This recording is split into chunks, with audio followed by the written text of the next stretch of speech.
Imperial Palace. Bright Sky Palace.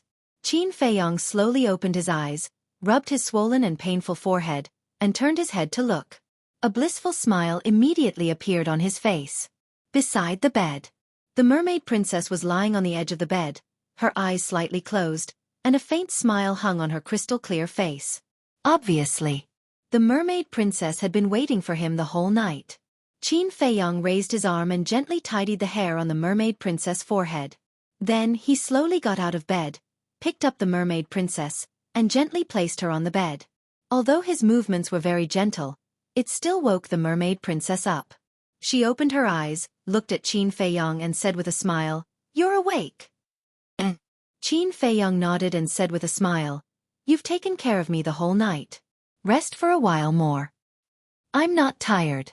The mermaid princess shook her head, sat up, and moved from the side, saying, "Come up and chat with me for a while." "All right." Qin Feiyong nodded and sat on the bed. The mermaid princess immediately snuggled into his arms. Qin Feiyong held the mermaid princess' hair in one hand and the mermaid princess' hand in the other. He smiled and said, "What do you want to talk about?" The mermaid princess said, "When are you going to enter the miracle?" "Enter the miracle?" Qin Feiyong muttered, pondered for a moment, and shook his head. "I don't know either." The mermaid princess asked, "Are you reluctant to part with your current life?" "That's right. I didn't even dare to dream of a life like this before. Now that I finally have it, I really don't want to leave." Qin Feiyong sighed. The mermaid princess said, "But you can't let go of the inner demons and big cousin's death." "Let go? How is that possible?" Qin Feiyong shook his head and sighed. The mermaid princess said, "How about this? Forget about these things for now and live well with Auntie and the others for a while. I'm afraid that the longer I stay, the more reluctant I will be." Qin Feiyong pondered for a moment and said, "Let's make a decision. Why don't we leave now?" "Now." The mermaid princess raised her head and looked at Qin Feiyong in a daze. "Isn't this too fast? Although you've been awake for half a month, we've been in the sea of despair for this half a month and haven't been able to accompany Auntie and Uncle properly." Qin Feiyong was stunned and nodded. "You're right." The mermaid princess continued, "Besides, Fatso and Lu Hong just got married. If you leave with them, won't Lu Zheng and Li Yan kill you?" "Fatso? Lu Hong?" Qin Feiyong froze and smiled. "I don't plan on taking them with me." "You don't want to take them with you?" The mermaid princess was surprised. "As you said, they are already married. How can I let them take the risk with me? Not just Fatso and Lu Hong. I won't take the others or the beasts with me," Qin Feiyong said. The mermaid princess said, "White-eyed wolf, Zhao Tai Lai, Yu Huang, the blood Kirin, and the willow tree. You won't take them with you?" "Of course they are different. I'm talking about Wang Zicheng and the black dragon snake. As for White-eyed wolf and Zhao Tai Lai, I will ask for their opinion first. If they want, they can continue to follow me. If they want to stay here and live the rest of their lives peacefully, I will give them my blessing." Qin Feiyong laughed. "I agree. After all, everyone has the right to choose." The mermaid princess smiled and said suspiciously, "But then again, why hasn't the white-eyed wolf come out yet? Ling Yunfei's castle doesn't have a time array. How can he be so fast?" Qin Feiyong shook his head and hugged the mermaid princess. He smiled and said, "Let's not talk about this first. Let's talk about the two of us." The mermaid princess blushed and said, "It's so early in the morning. What do you want to do? What do you think?" Qin Feiyong smiled wretchedly, and his two hands were very naughty. But suddenly, Qin Feiyong seemed to have found something. He glanced at the window and his expression suddenly froze. On the windowsill, there was a palm-sized small beast. The small beast was golden all over. It was lying on the windowsill, staring at Qin Feiyong and the mermaid princess. Its golden eyes were full of ridicule. Noticing Qin Feiyong's abnormality, the mermaid princess was stunned and looked over. When she saw the small beast, her expression suddenly froze. The small beast waved its paws and said with a sly smile, "You guys continue. I will just watch and not make a sound." Qin Feiyong's mouth twitched and said suspiciously, "You are the white-eyed wolf? What? You forgot your brother so quickly? As expected, you forget your friends when you see a girl." The white-eyed wolf shook its little head and sighed. That's right. This small beast was the white-eyed wolf. But compared to before, it had changed too much. Its fur was golden, and its eyes looked as if they were cast in gold. There were also 2 small golden wings on its back. And in the middle of its eyebrows, there was a blood-red pattern that looked like 2 phoenix wings. How did you become like this? Qin Feiyong got off the bed, walked to the windowsill, and curiously sized up the white-eyed wolf. The mermaid princess also had a face of surprise. The white-eyed wolf proudly said, "Do you still need to ask? Of course it's the transformation after breaking through. Transformation." Qin Feiyong was stunned and hurriedly asked, "What kind of transformation?" "It's a secret," the white-eyed wolf grinned. Qin Feiyong immediately rolled his eyes. "You just need to know that with my current strength, I can easily insta-kill a new war god." The white-eyed wolf said, "What? Insta-kill a new war god?" Qin Feiyong and the mermaid princess looked at each other. As true war gods, they knew how big the gap between a false god and a war god was. Chapter 1908. The mermaid princess just walked in with a basin of water. Hearing the white-eyed wolf's words, she said, "The small beast and the ice dragon are so strong, it's best not to offend them for the time being." "Don't worry, this brother still has this bit of self-awareness." After the white-eyed wolf finished speaking, he looked at the mermaid princess and laughed. "When are you going to make a baby? Let this brother watch from the side." "Get lost." Qin Feiyong's face darkened, and with a slap, the white-eyed wolf suddenly flew out like a meteorite. The mermaid princess shook her head and laughed. "As soon as this wolf cub comes out, the capital will definitely be lively again." Needless to say, before it peeped at us, it had already gone to peep at Ling Yunfei and the others. Qin Feiyong said helplessly. "Peep." The mermaid princess was stunned and asked, "Then did it see anything?" "It saw everything it should see, and it also saw everything it shouldn't see." Qin Feiyong shook his head. The mermaid princess was stunned to the extreme and couldn't help but laugh. While twisting the towel, she said, "This ruffian wolf really knows how to mess around." "Get used to it." Qin Feiyong took the towel and washed up well. His whole person became refreshed and said with a smile, "As you said, forget about those things for the time being and accompany Mother and the others." The mermaid princess nodded. "Bastard Wolf King, what are you doing?" Suddenly, an angry roar sounded. Qin Feiyong was stunned and looked at the mermaid princess. "This seems to be Father's voice?" "What do you mean it seems to be? It's Uncle's voice." "Such a big temper. It seems that this ruffian wolf must have done something good again," the mermaid princess said. "It's really worrisome." Qin Feiyong rubbed his forehead and said, "I'll go take a look." The mermaid princess nodded. Whoosh! Qin Feiyong flickered and appeared above Bright Sky Palace. Looking in the direction of the voice, he saw the white-eyed wolf flash in front of him and disappear in the direction of the first district. Following closely, the emperor also caught up. He didn't even wear his dragon robe, only a coat. His expression was full of anger. Qin Feiyong hurried over and asked, "Father, what's wrong?" The emperor was so angry that his face turned black. He said, "Can you look after it for me? It's simply lawless." "What did it do?" Qin Feiyong was suspicious. It actually came to peep at me and your mother. Don't you think that's too much?" the emperor said furiously. Qin Feiyong was stunned. He looked at Di Shi from head to toe. No wonder he came out with a coat.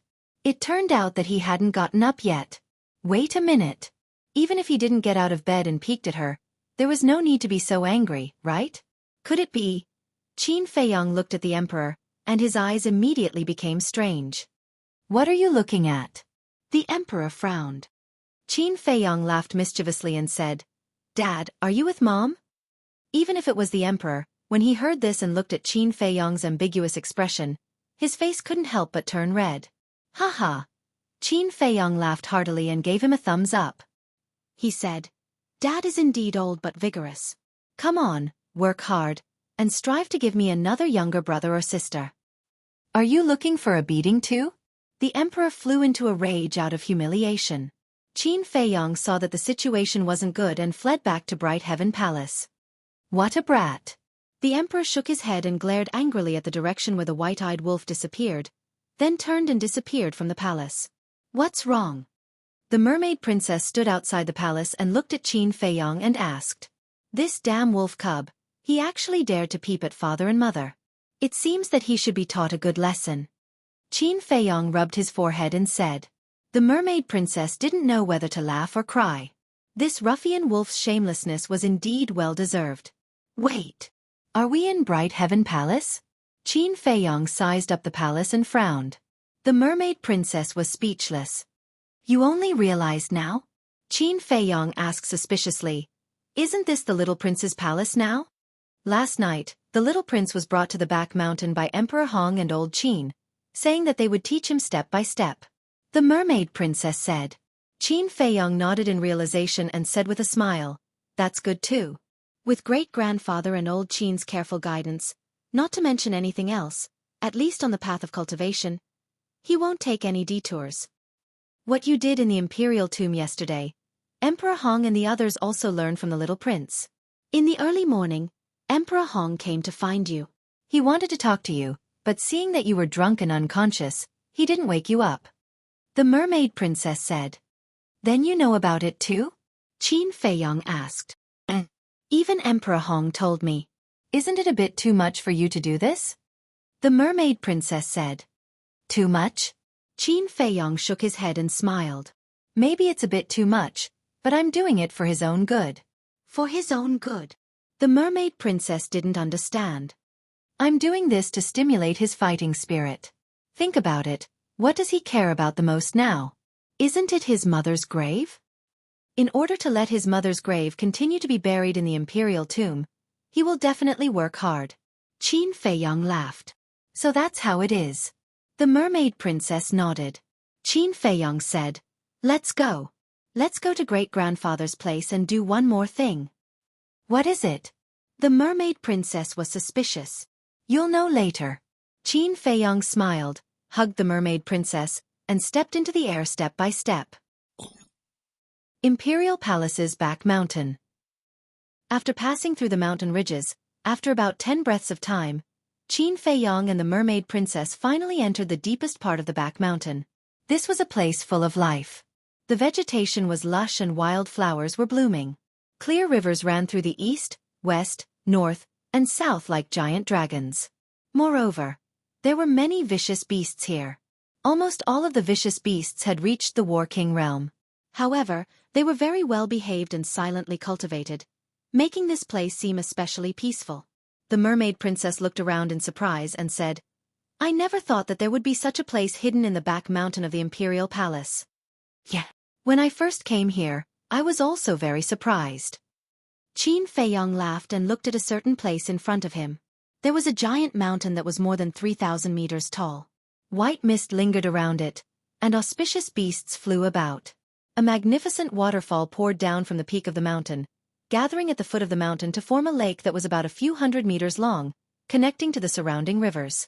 On the surface of the lake, ripples of light rippled, and lotus leaves stood tall. Groups of colorful fish swam happily in the water. Beside the lake, there was an inconspicuous small courtyard. The courtyard was very old. A row of wooden fences that were more than a meter tall surrounded the courtyard in an orderly manner. In the courtyard, other than a 2-story tall building, there was also a flower bed, a vegetable garden, a pavilion, a small stream. This place was filled with simplicity and a sense of tranquility. The mermaid princess asked, This is where Emperor Hong lives? Yes.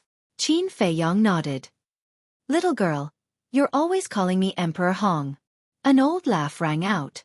The mermaid princess looked over and saw that at the side of the lake, there was a stone table. 2 old men were sitting opposite each other. There was a teapot and 2 teacups on the table, and the fragrance of the tea assailed their nostrils. The 2 old men slowly sipped their tea while sizing up Qin Feiyong and Yi Qingtang. Their faces were full of smiles. The one who spoke was Emperor Hong. Qin Feiyong brought the mermaid princess over and said with a smile, Great-grandfather, Elder Qin. Elder Qin nodded, looked at the mermaid princess and said with a smile, Little girl, Lord Emperor Hong is right. It's too distant to keep calling him Emperor Hong. The mermaid princess asked, Then what should I call him? Elder Qin said, Stupid, of course you should call him great-grandfather like Feiyong. The mermaid princess blushed and bowed. Greetings, great-grandfather. Emperor Hong smiled and said, sit down and talk. Qin Feiyang pulled the mermaid princess and sat on the ground. Then he looked around and asked, where's the little prince? Why don't I see him? Emperor Hong pointed to the mountain on the left and said with a smile, early in the morning, this old man threw him into the mountain over there and let him fight with the fierce beasts. Fight with the fierce beasts? Qin Feiyang was taken aback. He shook his head and said, great-grandfather, he's still so young. You're torturing him like this. You're really ruthless. Ruthless? Emperor Hong rolled his eyes at Qin Feiyang and said, who can compare to you in terms of ruthlessness? Qin Feiyang was stunned and said, for the matter of the imperial tomb. You still know.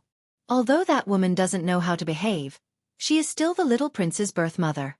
Is it appropriate for you to do this? Emperor Hong said. Qin Feiyang said helplessly, it's understandable that others don't understand, but why don't you understand my painstaking efforts? Painstaking efforts? Old man Qin and Emperor Hong looked at each other and looked at Qin Feiyang suspiciously. Qin Feiyang said, think about it, if there is no pressure, will the little prince cultivate desperately? Hearing this, Emperor Hong and old man Qin understood. Emperor Hong smiled and said, all right, this old man has wronged you. He is really lucky to have you as his brother. I'm not doing it for him. Qin Feiyang shook his head. I understand. After all, right now, the emperor only has you 2 sons. You will leave sooner or later, so the next emperor will naturally be the little prince. If the little prince is incompetent, then it will only harm great Qin and the people. Emperor Hong said. Feiyang, although you're doing this for the little prince's sake, isn't it a bit too much for him to break through to the war god realm within 1,000 years? Old man Qin frowned. The little prince was still young, so his cultivation talent had not been revealed yet. But it was obvious that he could not compare to Qin Feiyang. After all, Qin Feiyang's bloodline had returned to its ancestral state. Moreover, the ancient castle also had a time array. And the little prince did not have any of these. Qin Feiyang said, I've thought about this a long time ago, so I plan to create a land of inheritance here. Land of inheritance? Emperor Hong and old man Qin were surprised. The Lu family has an inheritance, and the main tower also has an inheritance. Even the former Xueqi family has an inheritance. Only our Qin clan doesn't have one. So, I'm going to pass down the dragon god technique and the other divine techniques. Qin Feiyang said. Are you willing? Emperor Hong asked. As a member of the Qin clan, it's a very gratifying thing to be able to leave something for the future descendants of the Qin clan. What's there to be reluctant about? Qin Feiyang said with a smile. P.S. The Spring Festival is here. Old Meng wishes everyone a Happy New Year. Everything is now peaceful and beautiful. Chapter 1909. The Mermaid Princess reminded him. Feiyang, have you forgotten? The Qin clan also has a heritage in the sacred land of the Mermaid clan. Of course I haven't forgotten. But it's not convenient in the Sea of Despair. Besides, that is the place of inheritance for the Mermaid clan. It does not belong to the Qin clan. It has a different meaning. Qin Feiyang said. Then do whatever you want. The Mermaid Princess thought for a while and said with a smile. No matter what the man in front of her wanted to do, she would support him unconditionally. Feiyang. Old man Qin grabbed Qin Feiyang's hand and sighed. I really don't know how to express my gratitude to you at this moment. No, it's respect. Old man Qin, you're wrong. This is what I should do and it's my duty. Qin Feiyang said helplessly. Okay. I'm being too polite. Old man Qin laughed. Qin Feiyang shook his head and smiled. He glanced around and finally looked at the center of the lake. Then, he got up and poured his divine power into the mountain in the distance. Accompanied by a rumbling sound, 5 giant stones rose into the air and flew above the lake. Then, Qin Feiyang jumped and landed in front of the 5 giant stones. His divine power turned into sharp blades and instantly drowned the 5 giant stones. Clang, clang, clang. Then, sparks flew and dust flew. In less than a moment, 5 stone statues appeared one by one in the void. They were Ancestor Qin Di, Emperor Hong, Emperor Chen, Emperor Di and Qin Feiyang. Each of the stone statues was about 3 meters tall and looked very lifelike. Qin Feiyang glanced at them one by one and was very satisfied. Then, his divine power turned into strands and merged into the stone statues. The 5 stone statues immediately began to change. But it wasn't the appearance that changed, but the essence. The 5 stones were just ordinary stones and were extremely fragile, so they needed to be refined with divine power. And now, he had the power of an early-stage war god. After refining with divine power, no one could break the 5 stone statues unless they were early-stage war gods. Several hundred breaths passed. The distracting thoughts within the stone statue had been completely refined. At this moment, it was as hard as divine metal, and its surface was suffused with a hazy precious light and charm.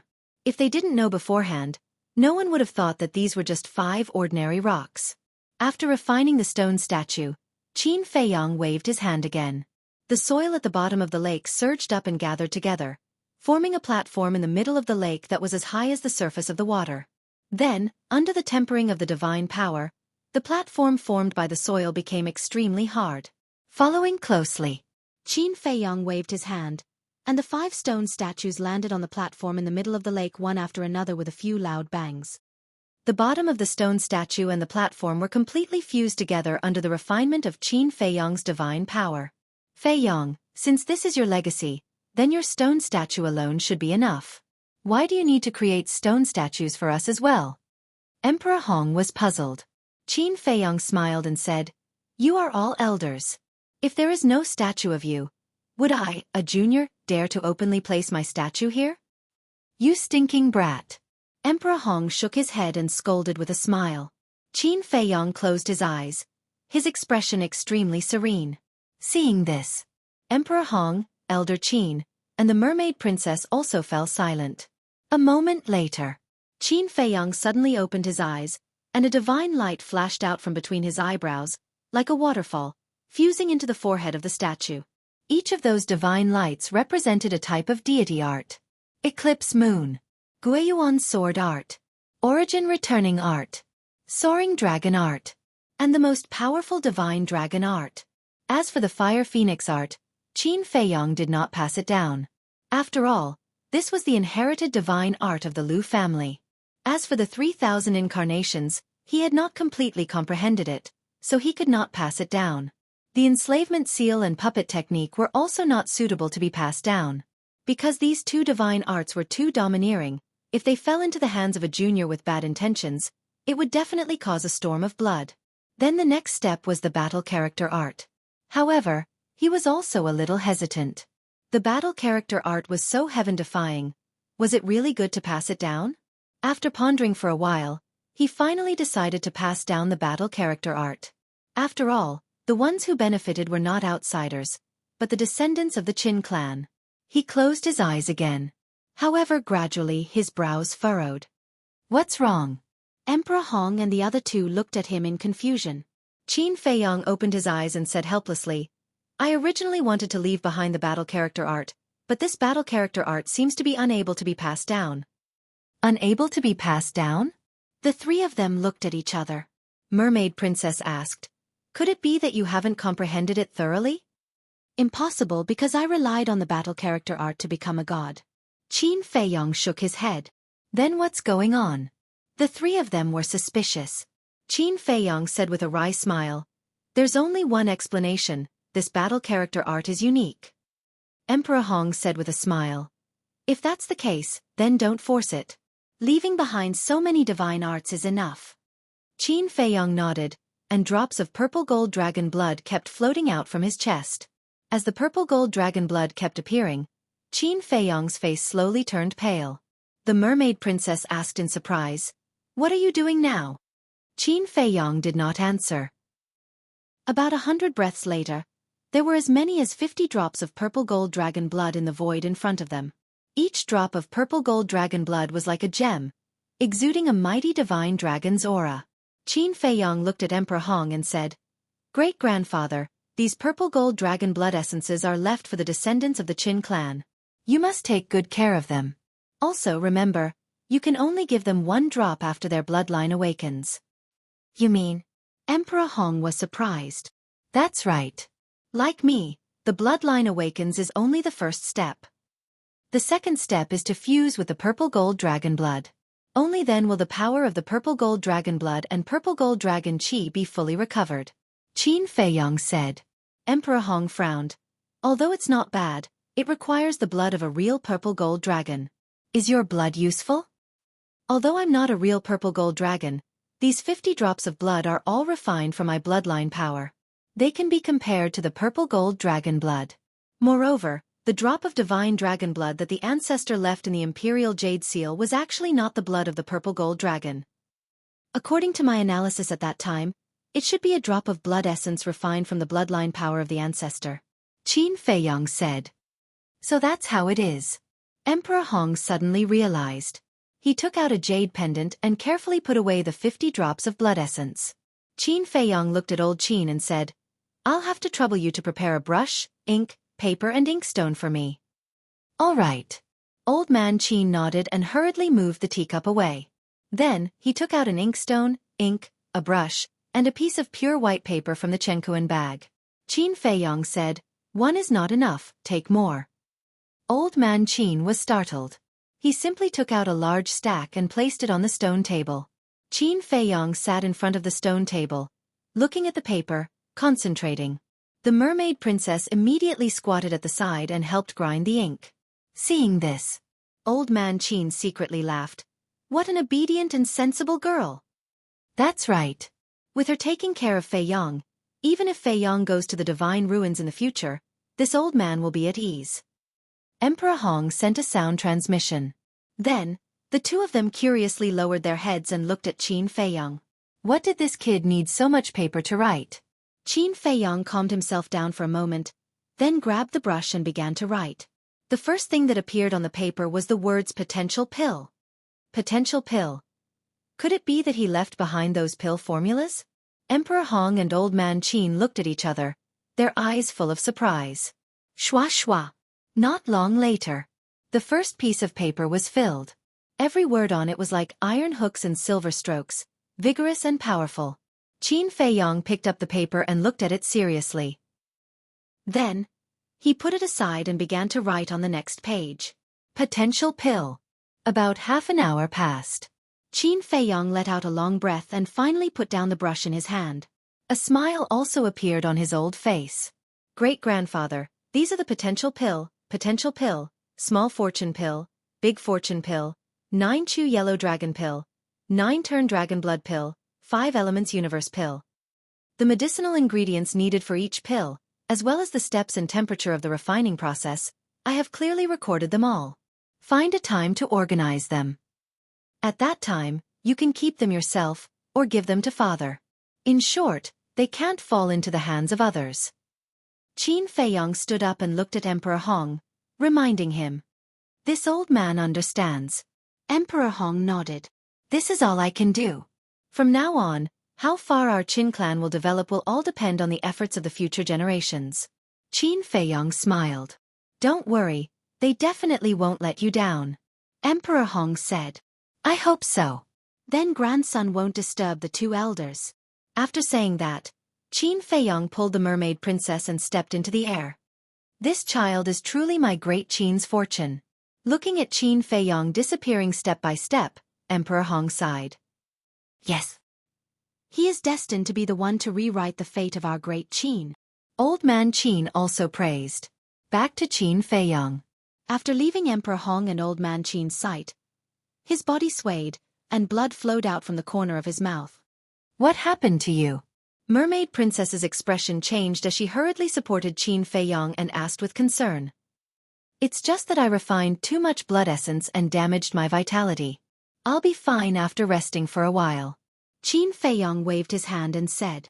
Speaking of which, I want to scold you. Refining 50 drops of blood essence in one go, aren't you playing with your life? Mermaid Princess glared at Qin Feiyong and said. Qin Feiyong laughed and said, Then why didn't you scold me just now? Mermaid Princess said, Just now, it was because great-grandfather and old man Qin were here. I had to give you some face. All right, I won't do it again. Even if it's not for myself, it's for you, for our future children. Take good care of yourself. Qin Feiyong lovingly stroked Mermaid Princess's forehead and said with a smile. It's good that you know. Mermaid Princess rolled her eyes at Qin Feiyong, then supported Qin Feiyong and walked towards the imperial palace step by step, her face full of heartache. Chapter 1910. The following days could only be described as relaxing. He either went shopping with his mother or chatted, drank tea, and played chess with the elders like Emperor Chen. For Qin Feiyong, this was like a dream. At first, he was not used to it. Because before, he had never thought that he would have such a day. In the blink of an eye, half a year passed. It had been half a year since the battle at the Sea of Reincarnation. The matter of the demon ancestor and Mu Tianyang had almost been forgotten. And whether it was the Great Qin or the Forgotten Continent, they had entered an unprecedented period of peace. But Qin Feiyong had never been forgotten. In everyone's eyes, he was still the savior of the world. It was also on this day. Suddenly, a piece of great news came from the Lu family. Lu Hong was pregnant. After hearing this news, the emperor and his wife immediately brought a lot of tonics and called Qin Feiyong and the mermaid princess to go to the Lu family. And after the news spread, people like the white-eyed wolf, Luo Qingzhu, and Feng Ling heir, who were close to the Lu family, also hurried to the Lu family. This day, the Lu family, a quiet little village, was unprecedentedly lively. The happiest people were Lu Yun, second grandpa, third grandpa, and fourth grandpa. Because ever since Lu Hong and Lu Zheng got married, they had been looking forward to it. In the room, Lu Hong was lying on the bed, and Lu Zheng was sitting beside her with a happy smile on his face. The white-eyed wolf sat on the edge of the bed like a normal person, his paw pressed on Lu Hong's wrist. After a long time, he nodded and said, "According to the pulse, this little guy will definitely have a good bone structure and extraordinary talent in the future." Lu Hong was stunned and speechless. She said, "Brother Wolf, how come I didn't know that you can read fortunes?" "Are you kidding me? Who am I? In this world, is there anything that I can't do?" The white-eyed wolf smiled proudly. "I'm calling you fat, and you're panting." Lu Qiuyu rolled her eyes and pushed the white-eyed wolf away.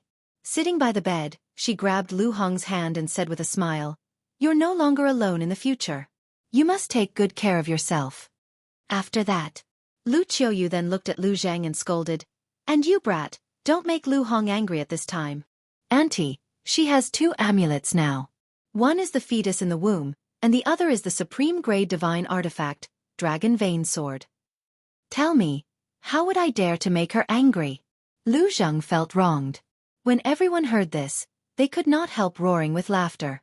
Lu Zheng glanced at Qin Feiyong and said, "Little cousin, this is your first nephew. Aren't you going to express your gratitude?" Qin Feiyong's face twitched, and he said, "I've already given you the Dragon Vein Sword. What more do you want? Haven't you heard of the saying, a greedy man is like a snake trying to swallow an elephant? You're so petty. When he's born in the future, I'll tell him that your uncle is a stingy person." Lu Zheng snorted coldly. "Up to you." Qin Feiyong shrugged his shoulders, turned around and walked out of the room. Looking at the clear sky, his face was full of smiles. All these years, Lu Hong had been following him and sharing his worries. It could be said that she had contributed a lot. So, he was really happy to see that Lu Hong had a good home. The emperor walked to Qin Feiyong's side without saying a word and sighed. "Feiyong, father also wants to hold a grandson." Ah! Qin Feiyong was stunned. He turned his head and looked at the emperor helplessly. He smiled and said, "It's more practical to have a few more sons and daughters with mother." "Brat." The emperor glared at him and asked, "When are you leaving?" Qin Feiyong pondered for a moment and said with a smile, "I've already rested for more than half a year. It's time to move on. Let's do it today." "Today?" The emperor's eyes trembled and he said, "Do you need to be in such a hurry? At least give us some time to send you off." "I don't want to alarm everyone." Qin Feiyong shook his head. In the past 6 months, he had asked the Golden Leopard, the Blood Kirin, Zhao Tai Lai, Cui Li, Tang Hai, the Willow Tree, and Yu Huang. No one hesitated. No matter where he went, they would always follow him. The emperor looked deeply at Qin Feiyong and sighed. "Fine, but there is one thing you must remember. This will always be your home." Qin Feiyong's body trembled slightly. He lowered his head and said, Thank you, father. Silly boy. The person who should be thanking you the most should be me. Thank you for choosing to forgive me. The emperor smiled. Qin Feiyong smiled and turned to look at the emperor. However, he found that everyone was standing behind him. Even Lu Hong had gotten up and stood with Lu Zheng. She looked at Qin Feiyong with a sad expression. You guys? Qin Feiyong was startled. He cautiously asked, You couldn't have heard it, right? Nonsense. We're not deaf. Lu Zheng stared at Qin Feiyong angrily. Qin Feiyong smiled awkwardly. We were quite happy that Honga was pregnant, but you suddenly made such a scene. Aren't you trying to ruin our mood? Lu Zheng said. I'm sorry. Qin Feiyong quickly apologized. Lu Hong frowned and said, Lu Zheng, can you not be so rude? Lu Zheng's expression froze and he said unhappily, Honga, why are you still helping him? Shouldn't husband and wife be united? Lu Hong rolled her eyes at him and walked in front of Qin Feiyong. She asked, Can't you wait a little longer? Wait for what? Qin Feiyong was suspicious. Lu Hong said, When I give birth to the baby, we'll go with you. Honga is right. There's strength in numbers. Lu Zheng nodded. No. Before Qin Feiyong could speak, the four grandfathers of the Lu family hurriedly shouted. Lu Hong and Lu Zheng looked at the four grandfathers in shock. Girl, Zheng if you go to the miracle site too, who will take care of the child? That's right. Parents are important to the child. A child without parents is like an orphan. It looks very pitiful. In short, you must stay in Great Qin. And you must work hard and have a few more children. The four grandfathers' attitude was very firm. Lu Zheng looked at the four grandfathers and frowned. What about Big Brother's revenge? Lu Yun said, Leave this matter to Feiyong. You don't have to worry. Lu Zheng was stunned. He looked at Lu Yun and said angrily, The one who died is my biological brother. You tell me not to worry? Is that possible? Lu Yun snorted and said, Boy, don't say that I look down on you. Even if you go, you won't be of much help. Instead, you will be a burden to your little cousin. Old man, is this what a grandfather should say? When Lu Zheng heard this, he immediately became angry. Lu Yun was Lu Zheng's biological grandfather. Lu Yun said, I'm just telling the truth. You? Lu Zheng's eyes widened in anger. What about me? Lu Yun was also fuming with anger. Looking at the old man and the young man, Qin Feiyong was at a loss for a moment. Lu Qiuyu glared at Qin Feiyong and said, Brat, it's all your fault. My fault? Qin Feiyong was stunned. What did this have to do with him? Everyone was in a good mood, but you suddenly said that you wanted to leave, and you left in such a hurry. If it's not your fault, whose fault is it? Lu Qiuyu was unwilling. In fact, no matter how much she said, she just couldn't bear to let Qin Feiyong go. Yes. It's all my fault. Qin Feiyong smiled bitterly. Of course, he knew that his mother didn't really blame him. How could he want to leave? But there were some things that he had to face. Lu Hong glanced at everyone and sighed secretly. She grabbed Lu Zheng's ear and said angrily, You've got guts, haven't you? You even dare to talk back to your grandfather. Lu Zheng's face changed, and he hurriedly said, Honger, let go. Don't be angry. Be careful not to hurt the baby. Apologize. Lu Hong said. Okay, I apologize. Lu Zheng nodded repeatedly, looked at Lu Yun, and said, Old man, I was wrong, but I didn't do it willingly. Honger forced me. You're still talking about it? Lu Hong was furious. No, I won't talk about it. Lu Zheng hurriedly waved his hand. Lu Qiuyu smiled and said, Looks like right now, only Lu Hong this last can make this brat docile. Everything has its vanquisher. Qin Feiyong laughed secretly. Lu Hong let go of Lu Zheng's ear and sighed. Grandpa is right. We can't do anything if we go. Honger? Lu Zheng was stunned and suddenly became anxious. Don't mess around. Lu Jiajin is your brother and Qin Feiyong's cousin. You are all brothers. There's no need for you to take revenge personally. Lu Hong said. Lu Zheng looked at everyone in despair. Just listen to little Hong and stay at home to take care of the child. As for big cousin's blood feud, we will settle it with Ice Dragon. White-Eyed Wolf said. You have no loyalty. Lu Zheng glared fiercely at White-Eyed Wolf. Don't be ungrateful. We're all doing this for your own good. After all, you already have a family. If anything happens to you, what will little Hong-Er do? What about the child in little Hong-Er's belly? After saying that, White-Eyed Wolf grinned and said, if that's really the case, what if little Hong-Er can't bear the loneliness and remarry someone else? Then your child will have to call someone else dad, right? Brother Wolf, what nonsense are you talking about? Lu Hong said angrily. White-Eyed Wolf chuckled and said, Brother, I'm just saying what if. There's no what if. Lu Hong said flatly. Then she looked at Qin Feiyong and said with a smile, then I won't accompany you for the rest of the journey. Take care of yourself. You too. Qin Feiyong smiled. White-Eyed Wolf said helplessly, you make it sound like you're leaving now. Go and prepare some good wine. Let's have a good gathering. Yes, yes, yes. No matter what, we have to send them off. Little Hay, go and take out all the good wine we have in the cellar. Second Grandpa laughed and looked at a big man next to him. This man was Second Grandpa's disciple, Uncle Hay. Uncle Hay grinned, turned around, and ran quickly to a small building not far away. Looking at everyone who was busy, Qin Feiyong looked quite helpless. Luo Qingzhu and Feng Ling looked at each other. Then they stepped forward and said with a smile, Qin Feiyong, let's talk alone. Chapter 1911. Talk alone. Qin Feiyong was stunned. He glanced at Luo Qingzhu and Feng Ling, then turned to look at the mermaid princess. Why are you looking at me? The mermaid princess secretly glared at him. Qin Feiyong transmitted his voice and laughed. I'm afraid you'll be angry. You're right beside me now. How can I be angry? The mermaid princess was a little speechless. What's wrong? Now that you have a woman, you won't even give face to us old friends.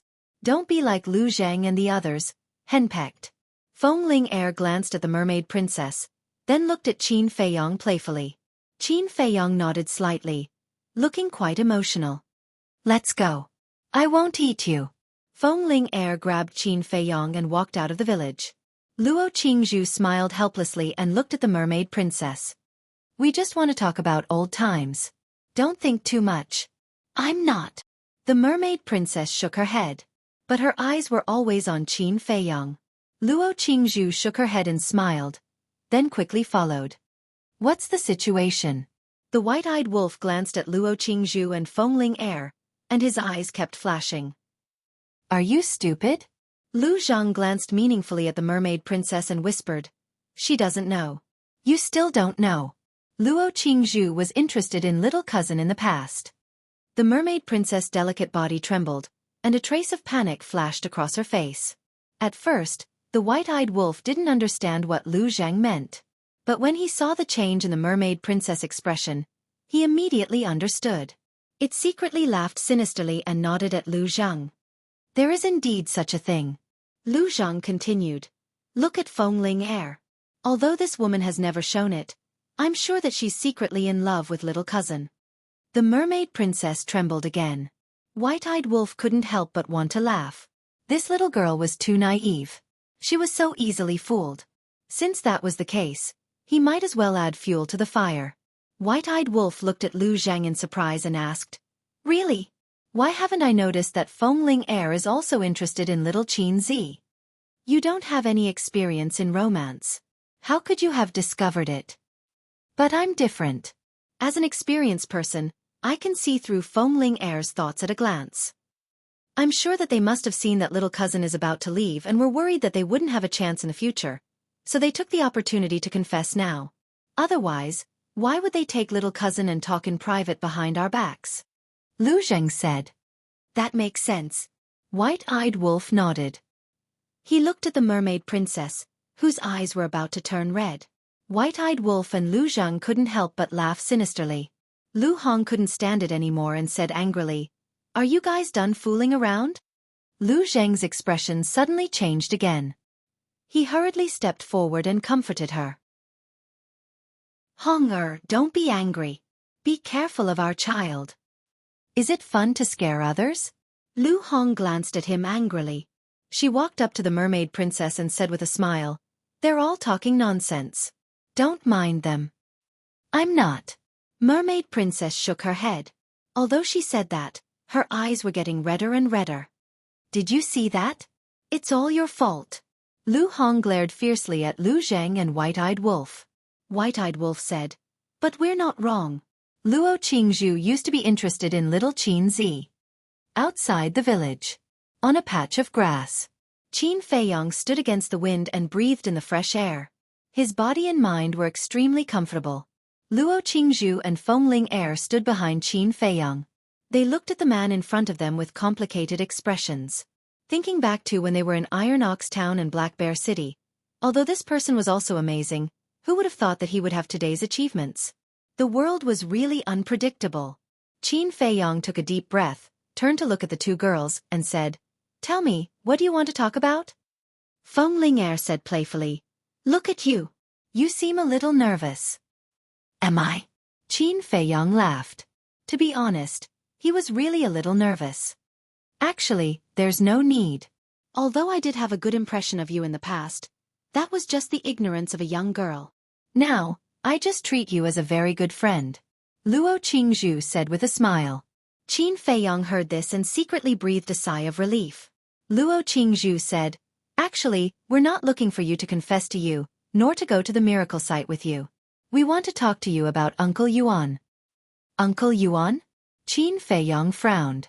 Luo Qingzhu said, "You know about Uncle Yuan's situation, right?" "What's the situation?" Qin Feiyong was suspicious. Luo Qingzhu said, "It's about him being unable to cultivate." Qin Feiyong said in realization, "So it's about that." "I know." Although it seems that Uncle Yuan doesn't care much, we can see that he's still very eager to break the shackles of being unable to cultivate. Luo Qingzhu said, "Yes. Although we're not his descendants, we've been with him all these years. In our eyes, he's our grandfather. We feel sorry for him. So, we hope that you can help him." Fengling Air sighed. Qin Feiyong pondered for a while and asked, "Do you have any ideas?" The two women looked at each other and smiled bitterly. Luo Qingzhu said, "If we had a way, we wouldn't have come to you." Fengling Air said, "But we've thought about it. The only person who can let Uncle Yuan be reborn is that golden small beast." "Golden small beast?" Qin Feiyong murmured and looked up at the sky. A sense of powerlessness rose in his heart. "We also know that the small beast is very strong, so we don't want to force you. We want to say that when you can defeat the small beast in the future, you must not kill it. Bring it back first and break the shackles of Uncle Yuan," Luo Qingzhu said. Fengling Air also looked at Qin Feiyong with a pleading face. Qin Feiyong looked at the two women's expressions and suddenly couldn't help but laugh. "What are you laughing at? We're talking about serious business. Be serious." The two women frowned and said with dissatisfaction, Okay. Be serious." Qin Feiyong nodded and shook his head helplessly with a smile. "Actually, I don't need you to remind me of this because Uncle Yuan is also an old man that I respect the most. He's also my family. We're just worried. After all, right now, you've already found the family that truly belongs to you. As for Uncle Yuan, at the end of the day, he's just a subordinate of your grandfather," Fengling Air said. Qin Feiyong's face darkened and said angrily, "Fengling Air, do I look like the kind of person who will burn the bridge after crossing it?" "Who knows? People's hearts change. Whether you change or not, only you know." Fengling Air pursed her lips. Qin Feiyong's veins were bulging. He let out a long breath and said, "I'm not going to argue with you." Fengling Air screamed, "Oh, you've grown a temper. Do you remember how I taught you a lesson in Black Bear City?" Qin Feiyong's face twitched and said playfully, "Then do you remember that I used to have a cheap fiancé?" "Cheap fiancé?" Fengling Air was stunned and immediately became angry. She shouted, "Don't mention that to me again." Back in Black Bear City, Qin Feiyong just casually said that Feng Cheng's granddaughter was his fiancée. As a result, many people believed it. And the more it spread, the more outrageous it became. For this matter, Fengling Air wanted to skin Qin Feiyong alive. So when she heard about it now, she couldn't help but be angry. Okay, I thought it was back then. You're not young anymore, don't make a fool of yourself. Luo Qingzhu looked helplessly at the two and said, Qin Feiyong, hurry up and see your mermaid. When I came over just now, I saw that she didn't look well. She didn't look well? Qin Feiyong was taken aback. He looked up at the mermaid princess standing in the village, and then ran towards the village. Feng Ling shook her head and said with a smile, This guy, it seems that he is really tempted. Such a beautiful and well-behaved woman, let alone him. If I were a man, I would also be tempted. Luo Qingzhu said. Qin Feiyong suddenly stopped, turned his head to look at the two women and said, By the way, have you decided not to go to the miracle? Not going. You know my situation. My parents have been separated since I was a child, and I have the same surname as my mother.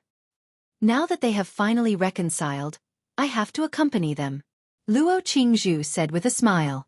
Feng Ling said, Me too, I have to accompany Grandpa. I really envy you. Qin Feiyong smiled, then turned and rushed towards the mermaid princess. When the mermaid princess saw that Qin Feiyong had returned, she quickly tidied up her face and wiped the tears from the corners of her eyes. What's wrong? Who bullied you? Qin Feiyong stepped forward and asked suspiciously. No. I just thought that I would suddenly have to be separated from my father, and I felt a little uncomfortable. The mermaid princess concealed the panic in her heart and smiled. Is that so? Qin Feiyong said. Yes. The mermaid princess lowered her head and nodded. Qin Feiyong shook his head, stretched out his hands, and hugged the mermaid princess into his arms, and said with a smile, Silly girl, do you think I don't know what you are thinking? Don't worry, in this life other than you, there will be no other woman in my heart. When the mermaid princess heard this, she could not help but quietly shed tears. Actually, it's all Lu Zhang and the white-eyed wolf's fault. They said that Sister Qingzhu likes you, and Sister Ling has a crush on you. This time, they wanted to confess to you, so they scared her. Lu Hong walked out of the room and looked at Qin Feiyong. These two bastards, I will not forgive them. A row of black lines appeared on Qin Feiyong's forehead.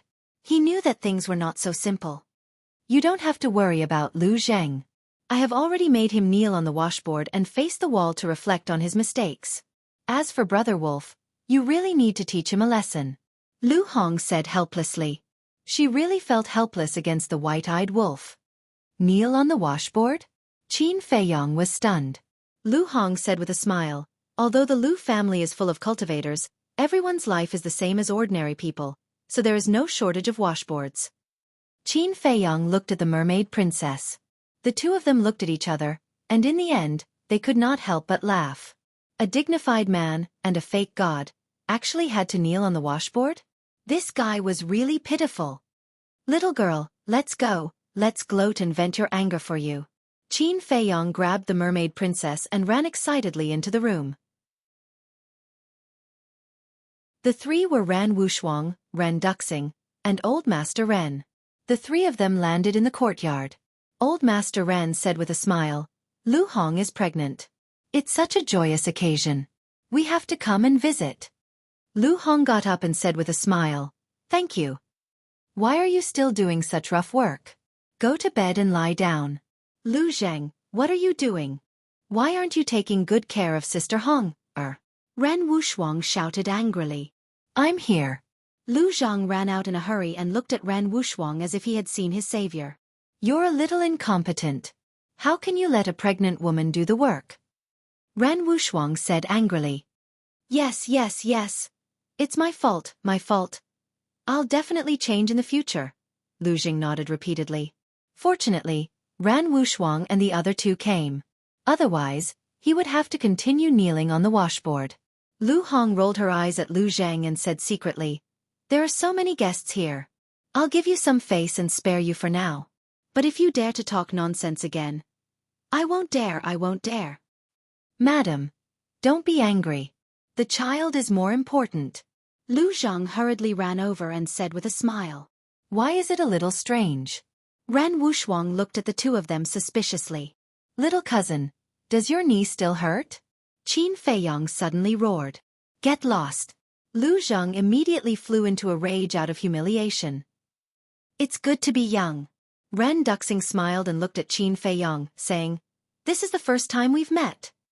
Is it? I remember that in the land of ruins. No, look at my memory.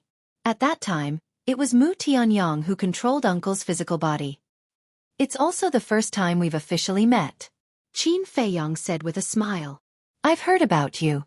You're a big shot. Thank you for taking care of my father and my daughter all these years. I also have to thank you for thinking of me when you opened the gate of rebirth and allowing me to be reborn. After saying that, Ren Duxing was about to bow to Qin Feiyong. Uncle, that's impossible. Qin Feiyong hurriedly stopped Ren Duxing inside. If you want to say thank you, I should be the one thanking sister and old master. If it weren't for their help in the spiritual state back then, let alone all of this, I might not even be alive. So it's only right for me to repay you. Ren Wuxuang said with a smile. Yes, father, don't be so polite with him. Okay. Ren Duxing nodded.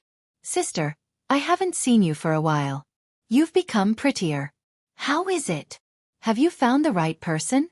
No, I can introduce you to a few. Qin Feiyong grinned. Ren Wuxuang blushed, raised his fist and said angrily, Brat, are you looking for a beating? So fierce? Uncle, old master, hurry up and find someone to marry her off. Qin Feiyong said. I want to, but no one dares to accept her. It's all my fault. I spoiled her too much when she was young, and now she has a bad habit. Old Master Li laughed and said, Grandpa, how can you talk about your own granddaughter like that? Besides, with my beauty, as long as I open my mouth, those stinky men can line up from here to the imperial city. Ren Wuxuang held his head high and said proudly, Why don't you say that they can line up from here to the 9 states? Old Master rolled his eyes at Ren Wuxuang. That's not impossible.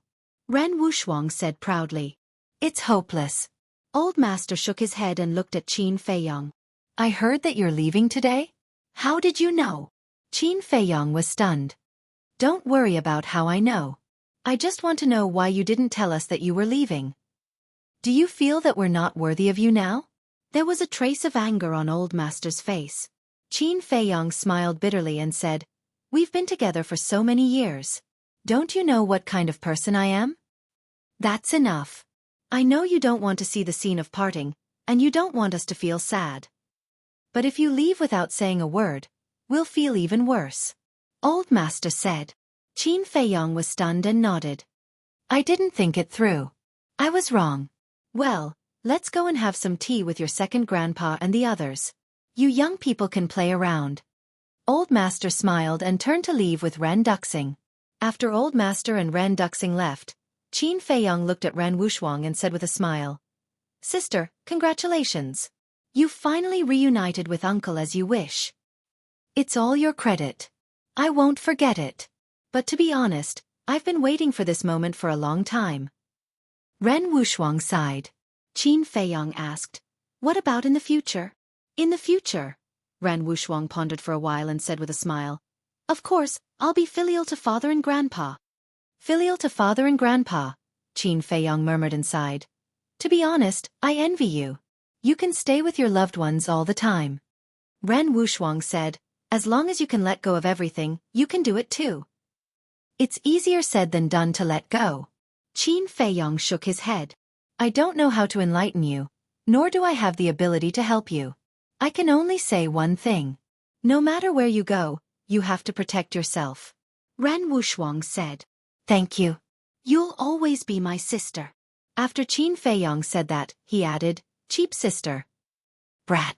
Ren Wuxuang raised her slender arm and knocked hard on Qin Feiyong's head. However, her eyes were full of doting. All along, Qin Feiyong had been like a younger brother in her heart. Looking at her younger brother, who was so responsible and responsible, she felt gratified from the bottom of her heart. Young master. Boss Qin. Master. At this time, more figures descended in the sky above the courtyard. Qin Feiyong looked up and glanced at the familiar faces. He smiled helplessly and said, You're all here. Among these people, there were Yan Wei, Wang Yongfeng, Wang Xiaojie, Qin Chen, Ling Yunfei, Zhao Shuanger, Fatso, Pei Yi, Gong Sunbei, Wang Zicheng and so on. Yan Wei said angrily, You're still hiding so many important things from us. Young master, You're not being honest. Soon, another group of people rushed over.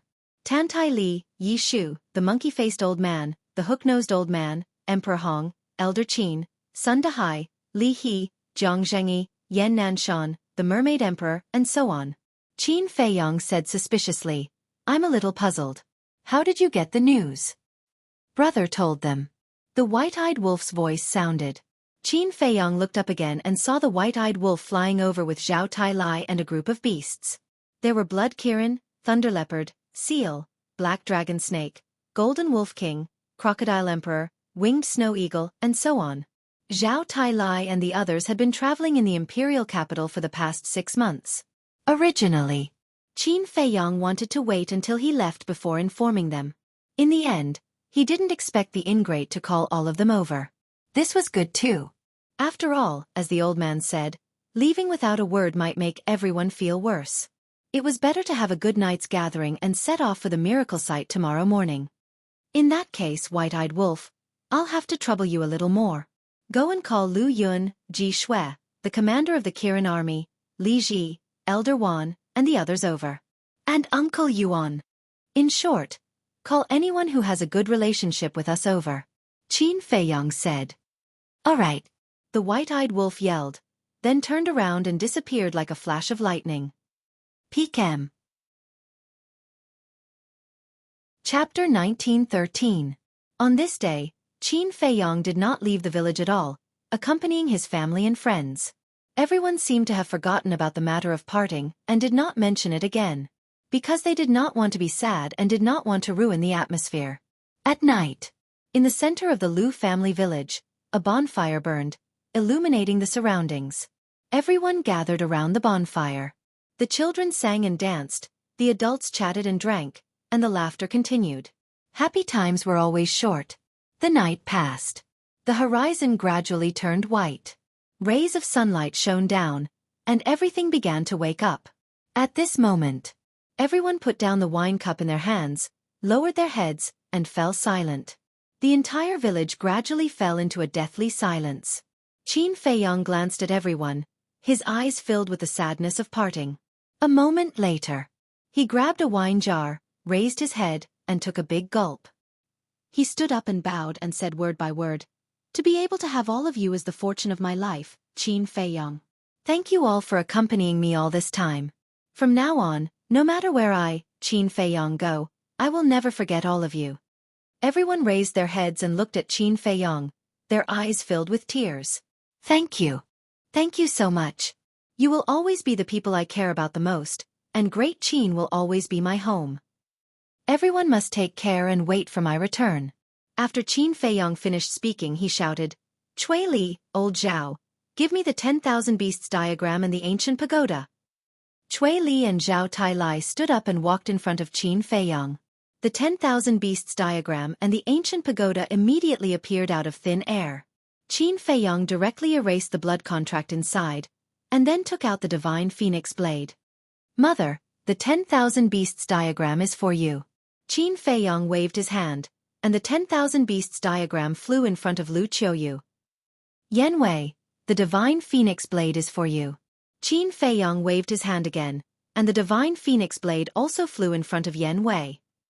Wang Yangfeng, the ancient pagoda is for you. As his voice fell, the ancient pagoda also flew in front of Wang Yangfeng. Feiyong. Young master, however. Lu Qiuyu and the other two turned a blind eye to the 10,000 beasts diagram, divine phoenix saber, and ancient pagoda. They stared at Qin Feiyong without blinking, afraid that they would miss something. Tears blurred their vision. Qin Feiyong glanced at them one by one and shouted, Let's go! A portal opened. Qin Feiyong resolutely turned around and stepped into the portal. Feiyong, you have to take care of yourself. You must come back. We will always be waiting for you at home. Just as Qin Feiyong turned around, Lu Qiuyu's heart-wrenching voice rang out. Qin Feiyong's heart ached. Tears welled up in his eyes uncontrollably. But he didn't turn around. He was afraid that if he turned around and saw those reluctant faces, he would not be able to resist staying. Father, uncle, auntie, take care of yourselves. The mermaid princess bowed deeply and turned to enter the teleportation gate. The emperor said, "Girl, take care of yourself. Take care of Feiyang." "I will, uncle." The mermaid princess smiled without turning her head. "Everyone, take care." Zhao Tai and the others looked at each other, cupped their hands, and said something to everyone. Then, they turned around and entered the portal. After the portal disappeared, no one left. They couldn't bear to part with it for a long time. The Sea of Reincarnation. Above an island. Qin Feiyang looked at his companions in front of him. This time, in addition to the mermaid princess and the white-eyed wolf, Tang Hai, Zhao Tai, Xueqi, the Blood Kirin, the Golden Panther, the Willow Tree, and Yu Huang had followed him into the miracle. Yan Wei. Qin Feiyang wanted to keep him by his side. That was because he owed Yan Wei too much and wanted to make it up to him. However, Yan Wei told him that he had been lurking around the Grandmaster all these years. It was like walking on thin ice. He was too tired and wanted to take a good rest. After Qin Feiyang heard this, he didn't force him. Staying in the Great Qin Empire might be the right choice for Yan Wei. So, he left the Divine Phoenix Blade to Yan Wei. The Divine Phoenix Blade had given birth to an artifact spirit.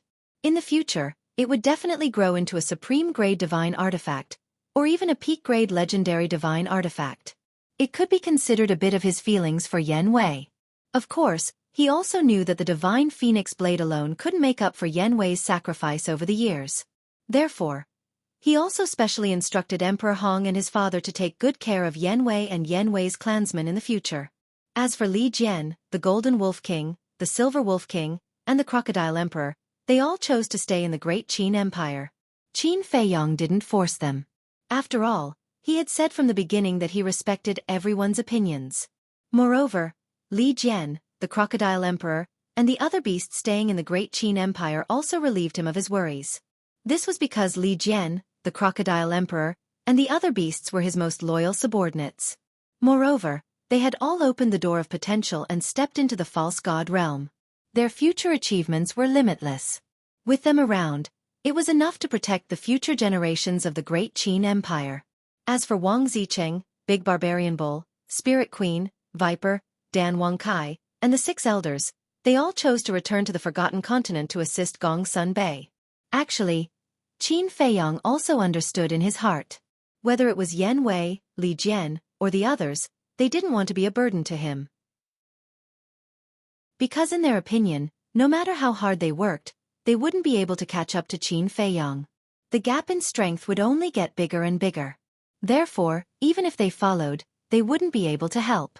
It was better to stay in the Great Qin Empire and the Forgotten Continent, take care of the rear, and let Qin Feiyang go out without any worries.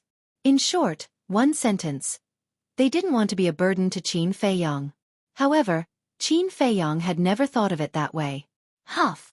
Taking a deep breath, Qin Feiyang looked at Tang Hai and the others and smiled. "Are you ready?" Everyone nodded. "Then let's go." Qin Feiyang waved his hand and led a group of people towards the demonic dragon island in a grandiose manner. However, when they approached the demon dragon island, everyone was stunned in the void.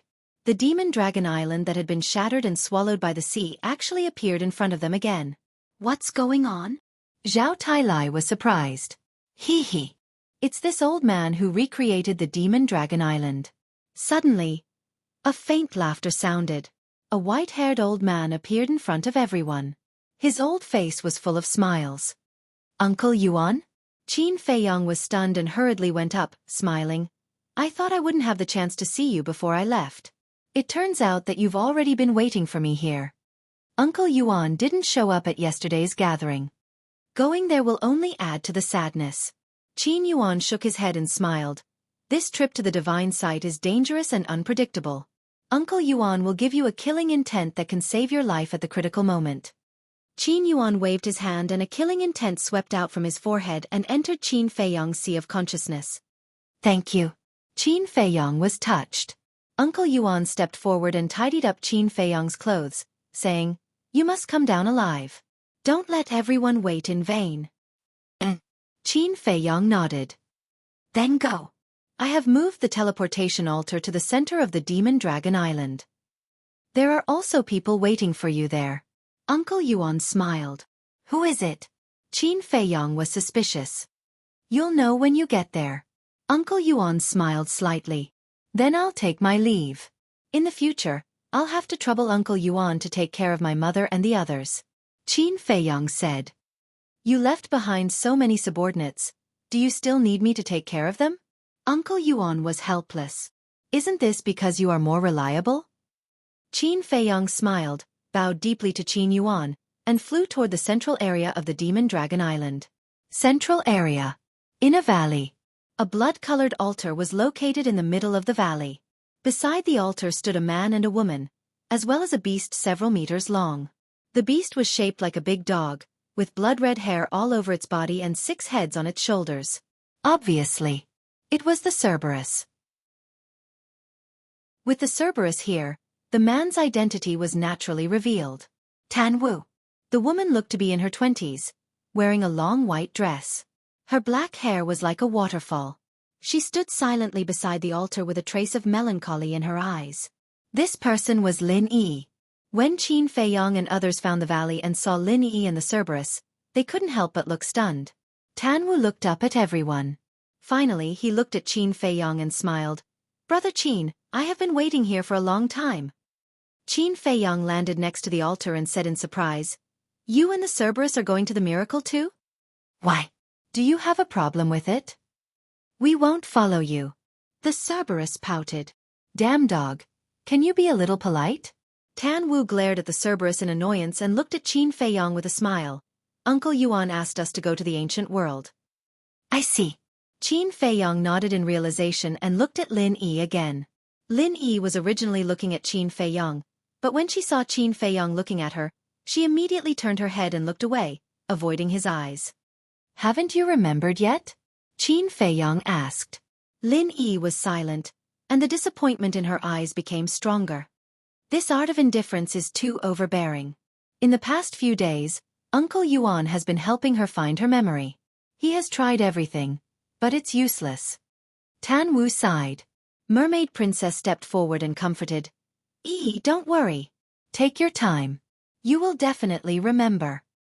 Thank you. Lin Yi smiled slightly and said. Sigh. Qin Feiyong sighed. In the past, Lin Yi was such a lively and innocent little girl. But now, even if she smiled, her smile was melancholic. Qin Feiyong looked at Tan Wu and asked secretly, So she is going to the miracle too?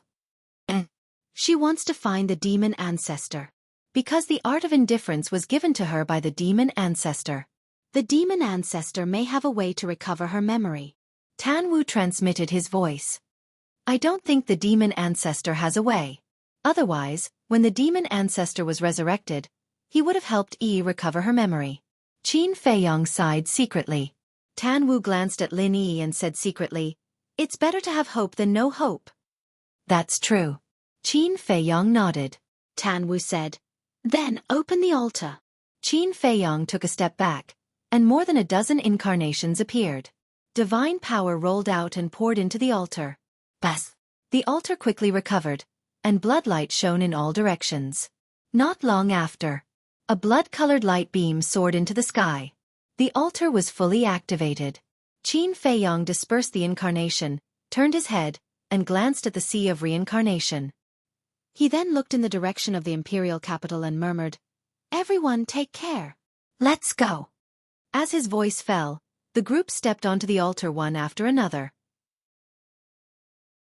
Just as they disappeared and the altar was about to close, a few more figures came through the air like lightning and landed on the altar. Immediately, those figures also disappeared quickly. The altar also closed. Chapter 1914. The second level of the divine sight. The fire dragon was still napping beside the altar as usual. Suddenly, it opened its eyes, revealing a hint of surprise. The next moment, it disappeared without a trace. Above a mountain range. With Qin Feiyong as the leader, everyone stood facing the wind, looking at the void in front of them in astonishment. In front of them, there was a man, 2 women, and a beast. It was Tan Tai Li and her daughter, Dan Wang Kai, and Lei Bao. Qin Feiyong came back to his senses, looking at the 3 people and 1 beast suspiciously. What's up with you guys? Mother guessed that you wouldn't let her enter the divine sight, so she didn't say anything. After you guys left, Mother brought us here quietly. Qin Rushuang smiled. Great-grandmother you. Qin Feiyong couldn't help but have a headache. The others didn't matter. But this great-grandmother, he really didn't want to let her enter the divine sight. Not to mention other things, if something happened to her in the future, how would he explain it to his ancestors? Since we're already here, what can you do to me? Tan Tai Li was a little proud. Qin Feiyong was helpless, looking at Dan Wangkai and Lei Bao suspiciously. What about you guys? I asked you guys a long time ago, and you guys said that you wanted to stay in the Forgotten Continent in Great Qin. Why are you here now? Lei Bao grinned. Didn't we want to give you a surprise? It's a shock.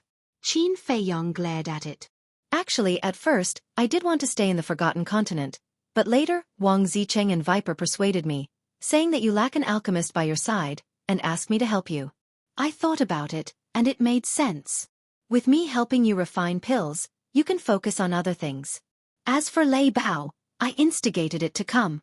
Don't I lack a partner by my side? I think it's quite suitable. Dan Wangkai smiled.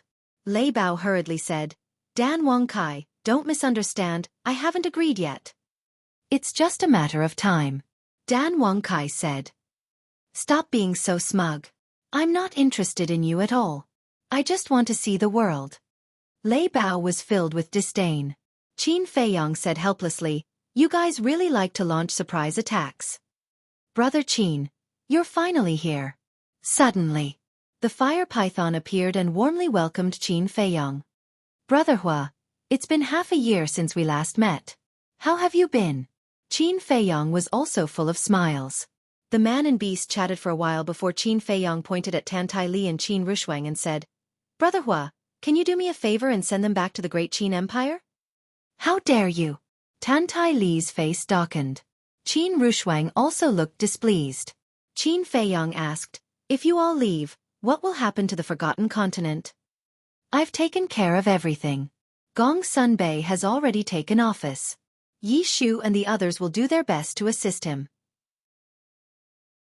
Moreover, there are also outstanding youngsters like Wang Zicheng. So you don't have to worry at all.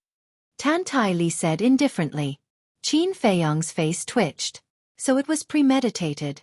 The fire python looked at the two of them and looked at Qin Feiyong apologetically, saying, Brother Qin, I can't do anything about this. Last time, it was Lord Ice Dragon who sent me out. Qin Feiyong asked, you can't open the door to the divine sight? That's possible. But it's not time yet. If you open it without permission, you'll be punished by Lord Beast God. The fire python said. The mysterious lady said proudly, did you hear that? You'd better put away your little thoughts. Qin Feiyong looked helpless. It seemed that it was a foregone conclusion. The mermaid princess looked at the fire python and asked, Lord Guardian, are the inner demons and Lu Jiajin really dead? I didn't see it with my own eyes. But Lord Ice Dragon said so. It shouldn't be false. The fire python said. Where is Ice Dragon now? Qin Feiyong asked. I don't know. After I returned, it left a sentence and returned to the 3rd floor, never to appear again. The fire python shook its head. What did it say? Qin Feiyong was suspicious. It's related to you. It said that I'm not allowed to let you enter the 3rd floor. The fire python said. I'm not allowed to enter the 3rd floor? Is there some unspeakable secret on the 3rd floor? Qin Feiyong said angrily. I don't know about this, but I don't dare to disobey Lord Ice Dragon's orders, so. The fire python looked at Qin Feiyong with some difficulty. Huff.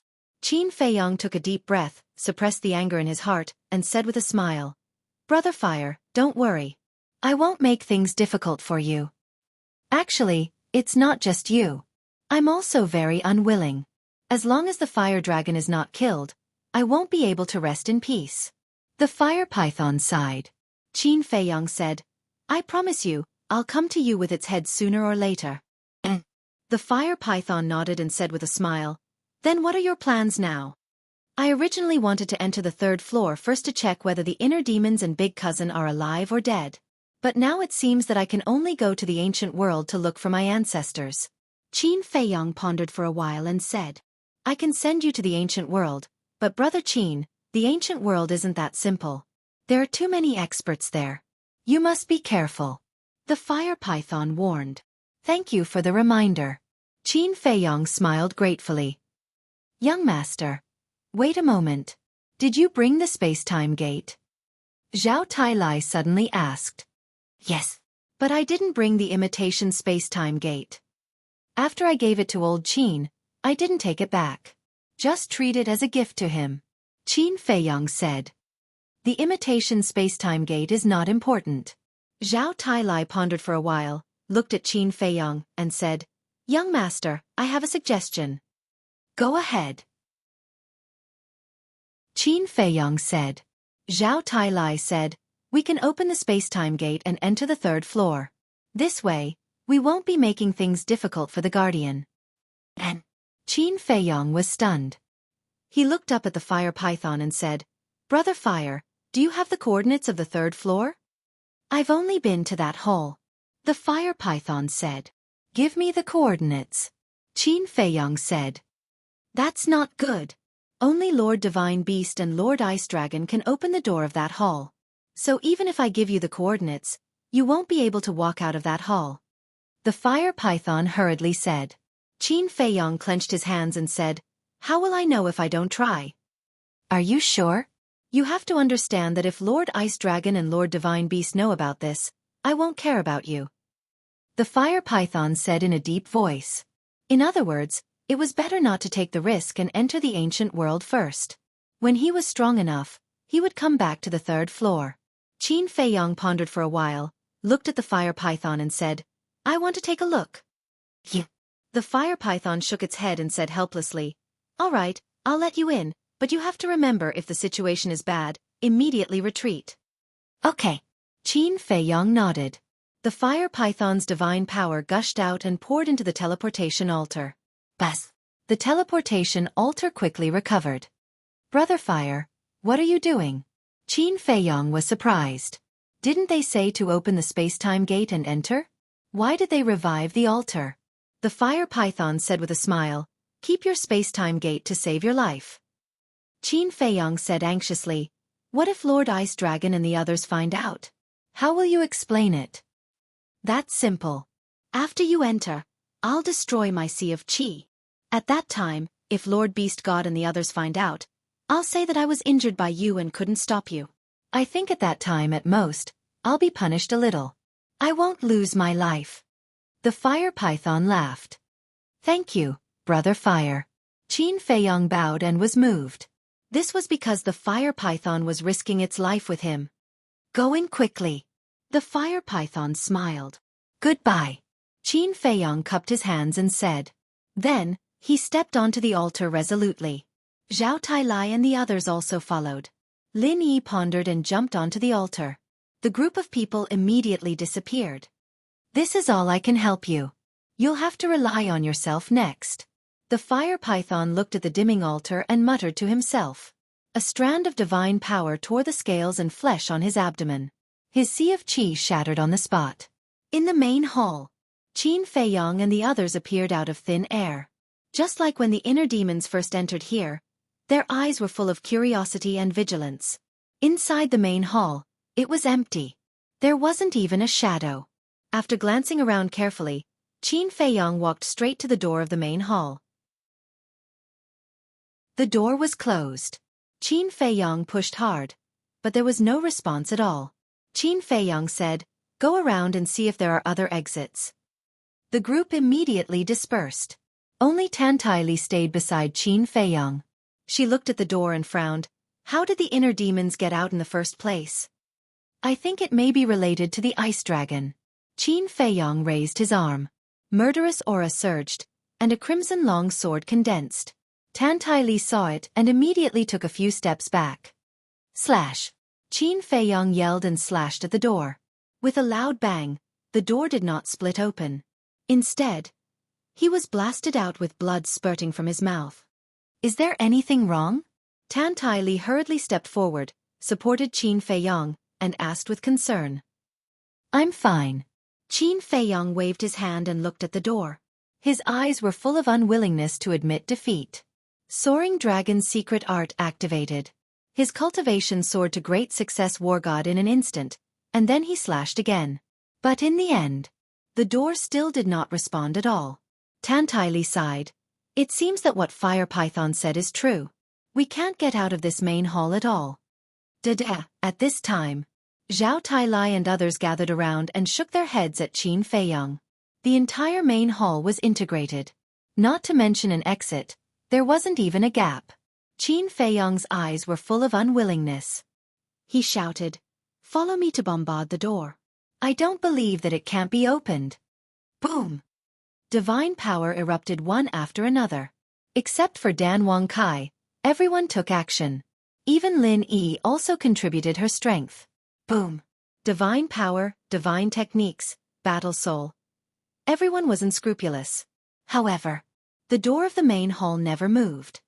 How can it be opened? Qin Feiyang was seething with anger. Outside the door was the third floor. But this step was like a natural moat that couldn't be crossed.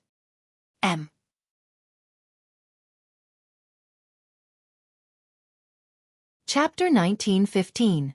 In the main hall. For a moment, there was dead silence. Everyone looked at the door with a dejected expression. Xueqi suddenly spoke, breaking the silence. "Young master, try to sense here and see if you can sense the existence of the inner demons." Qin Feiyang closed his eyes. A moment later, he opened his eyes and shook his head. "I can't sense it." "Then what do we do now?" Zhao Tailai asked. If they knew the coordinates outside, they could open the space-time gate and go out directly. But no one here had been to the third floor. Everyone fell silent again. Tantaili looked at Qin Feiyang and advised, "Feiyang, forget it. Listen to the fire python and go to the ancient world first." With such a big commotion, Ice Dragon and Small Beast did not appear. This means that they are no longer on the third floor. It seems meaningless for us to continue to stay here. Tanwu also said. Qin Feiyang looked at the door, his eyes gloomy. Boom! Suddenly, a terrifying aura descended in the main hall. In an instant, Qin Feiyang and the others felt as if they had fallen into a bottomless abyss, their bodies cold. This aura... It's Ice Dragon. Everyone's eyes trembled as they looked up. They immediately saw a 1-meter-long ice dragon floating in the air above the main hall. Ice Dragon glanced at the group of people and sneered, "Fire Python's courage is really not small. You actually dare to disobey my orders." Qin Feiyang's heart sank. He hurriedly said, "This has nothing to do with Fire Python. I crippled its cultivation and entered the third floor." "Is that so?" Ice Dragon was stunned and asked. Qin Feiyang shouted, "Don't talk nonsense. Return the inner demons and Lu Jiajin to me." "Where did you find the courage to speak to me in such a tone?" Ice Dragon's eyes turned cold. Divine power rolled out and pounced towards Qin Feiyang and the others. Bang bang bang. At that moment, the group of people flew out and smashed into the cold ground. Blood flowed all over their bodies and they looked extremely miserable. "Bastard!" Qin Feiyang roared. "Feiyang, calm down." Tantaili hurriedly grabbed Qin Feiyang. Ice Dragon mocked. "That's right. Calm down and be more polite. Otherwise, all of you will die here today." "What are you trying to do?" Qin Feiyang said angrily. "What do you want to do?" "Haha. This is just a game." "And you're just a pawn in this game." Ice Dragon said. "Game?"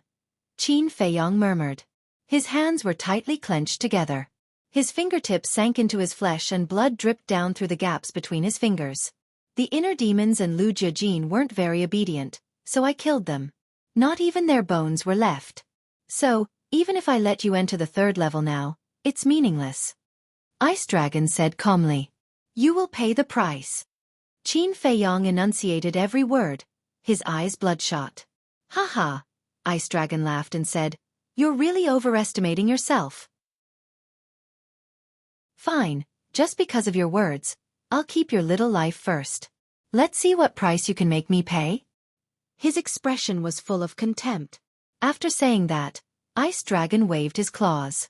Qin Feiyang and the others immediately felt an invisible force shrouding them. Swish!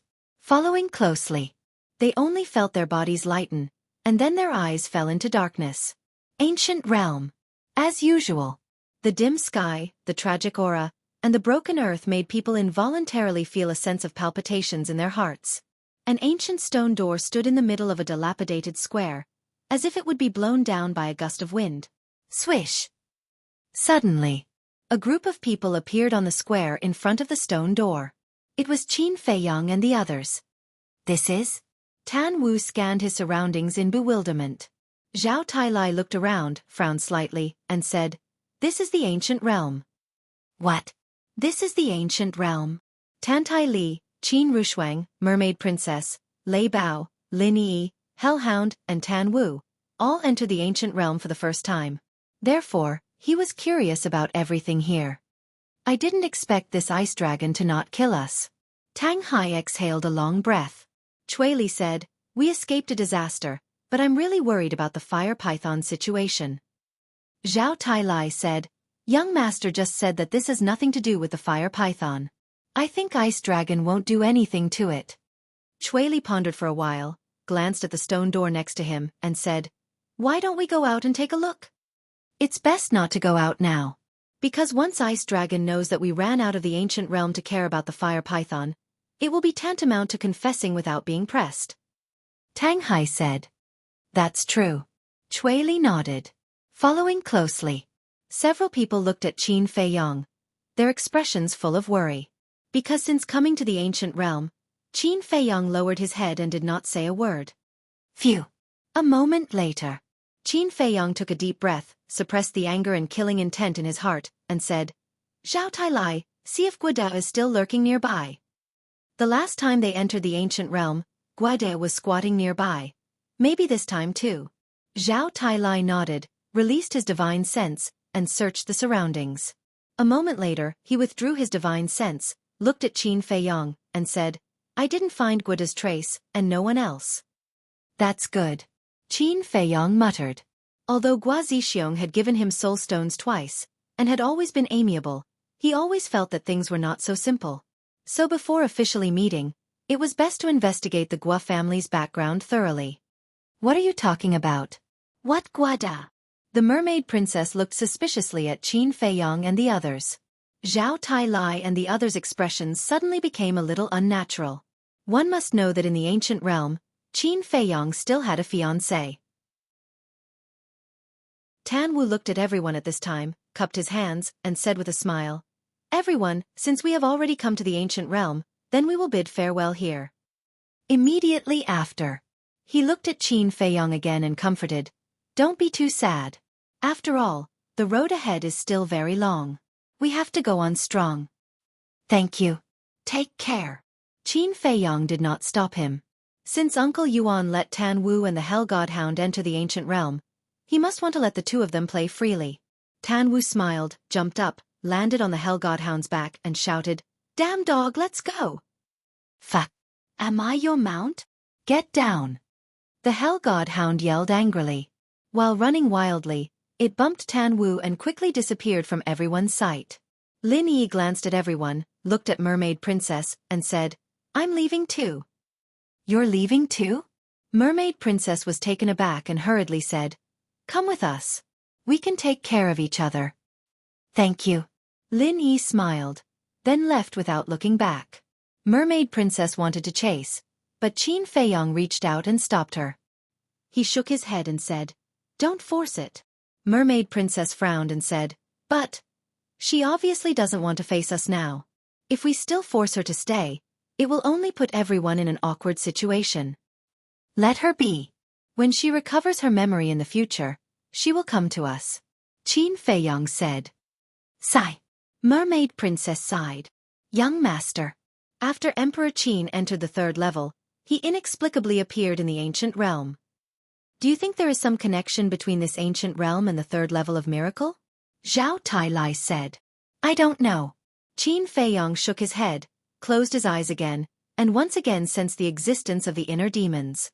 He was unwilling to give up. He really couldn't accept the fact that the inner demons were dead. However, after a long time, he still couldn't sense the existence of the inner demons in the ancient realm. Mermaid Princess grabbed Qin Feiyang's hand and said, Fei Yong, don't be like this. We feel uncomfortable. Yeah. Tan Tai Li and others also nodded. Qin Fei Yong looked at them one by one. After a short silence he lowered his head and said, I'm sorry to make everyone worry, but it's fine now. That's right. Blood Kirin grinned and said, but there is one thing that I have been holding back for a long time. Now I have to say it. What is it? Qin Fei Yong was suspicious. You gave away the picture of 10,000 beasts, dragon vein sword, Kirin armor, and wind moon pavilion, which weakened our overall strength by several times. In the future, if we encounter a powerhouse, what should we do? Qin Fei Yong's actions made the Blood Kirin very unhappy. Qin Fei Yong was stunned. He shook his head and said with a smile, don't we still have the golden pearl in the space-time gate? You gave the golden pearl to the lady.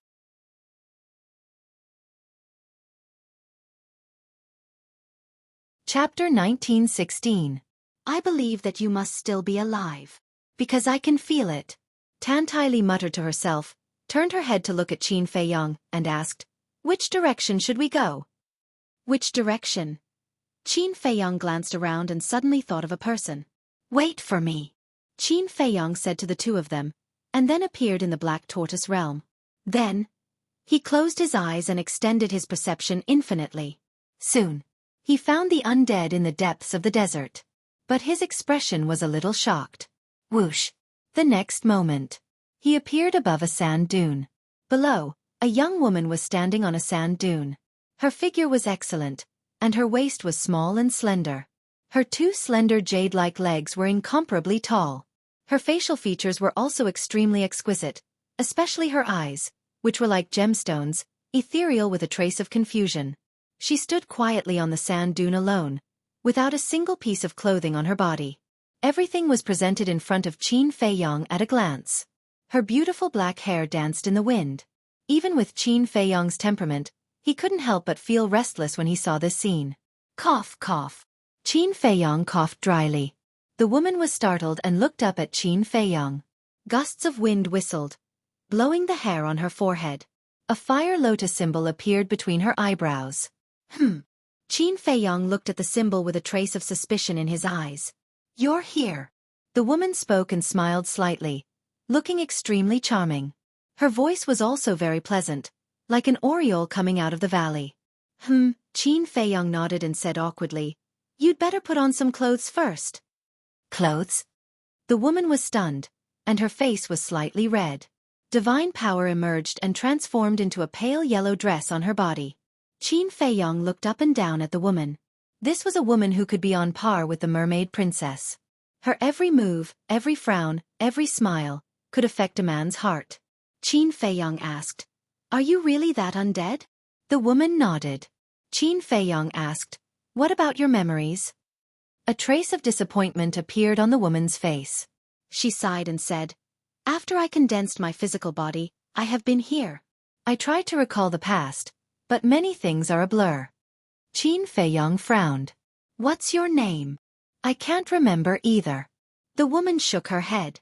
Qin Fei Yong couldn't help but feel a little disappointed. He comforted her. Take your time, don't worry. Yes. The woman nodded. Qin Fei Yong asked, you don't have to devour undead anymore, do you? The woman replied, there are no more undead here. Qin Fei Yong was stunned. He shook his head helplessly and said, then let's go out. I have already entered the ancient realm and need your help. My pleasure. The woman nodded with a smile. Qin Fei Yong waved his hand, and the two of them suddenly appeared outside. Seeing Qin Fei Yong suddenly bring out a strange woman, Tan Tai Li and the mermaid princess looked a little stunned. After coming back to her senses, Tan Tai Li teased, boy, I didn't know that you have learned to keep a mistress in a golden house.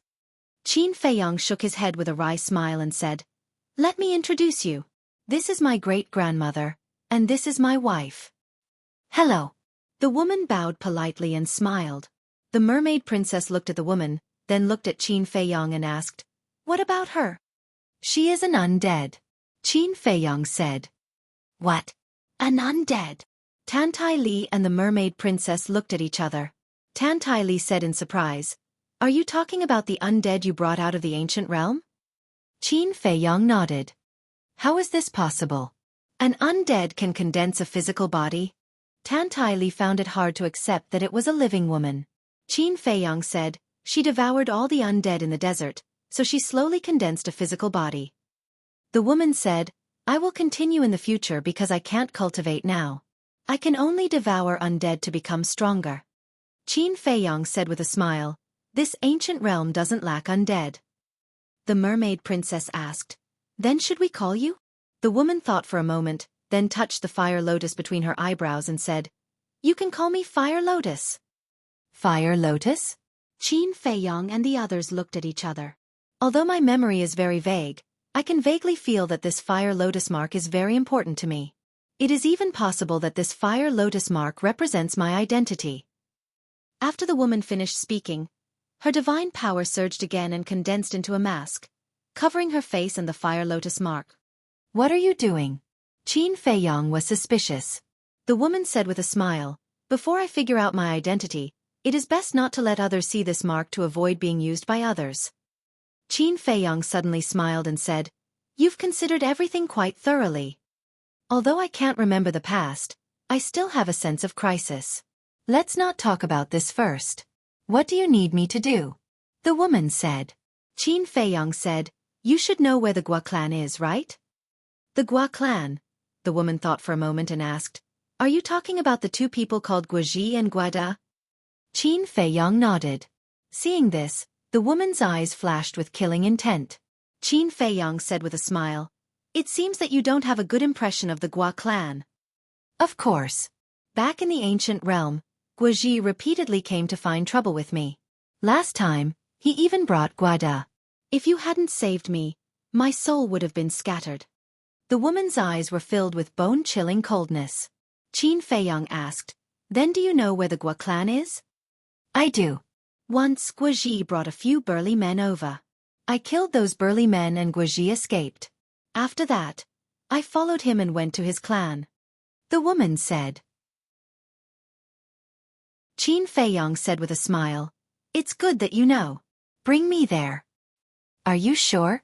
The Gua clan has more than 30 war gods. You know Gua Zixiong's cultivation. He is a great success war god. Gua Zixiong's father is even stronger than Gua Zixiong. He is a perfect war god. The woman said. Perfect war god.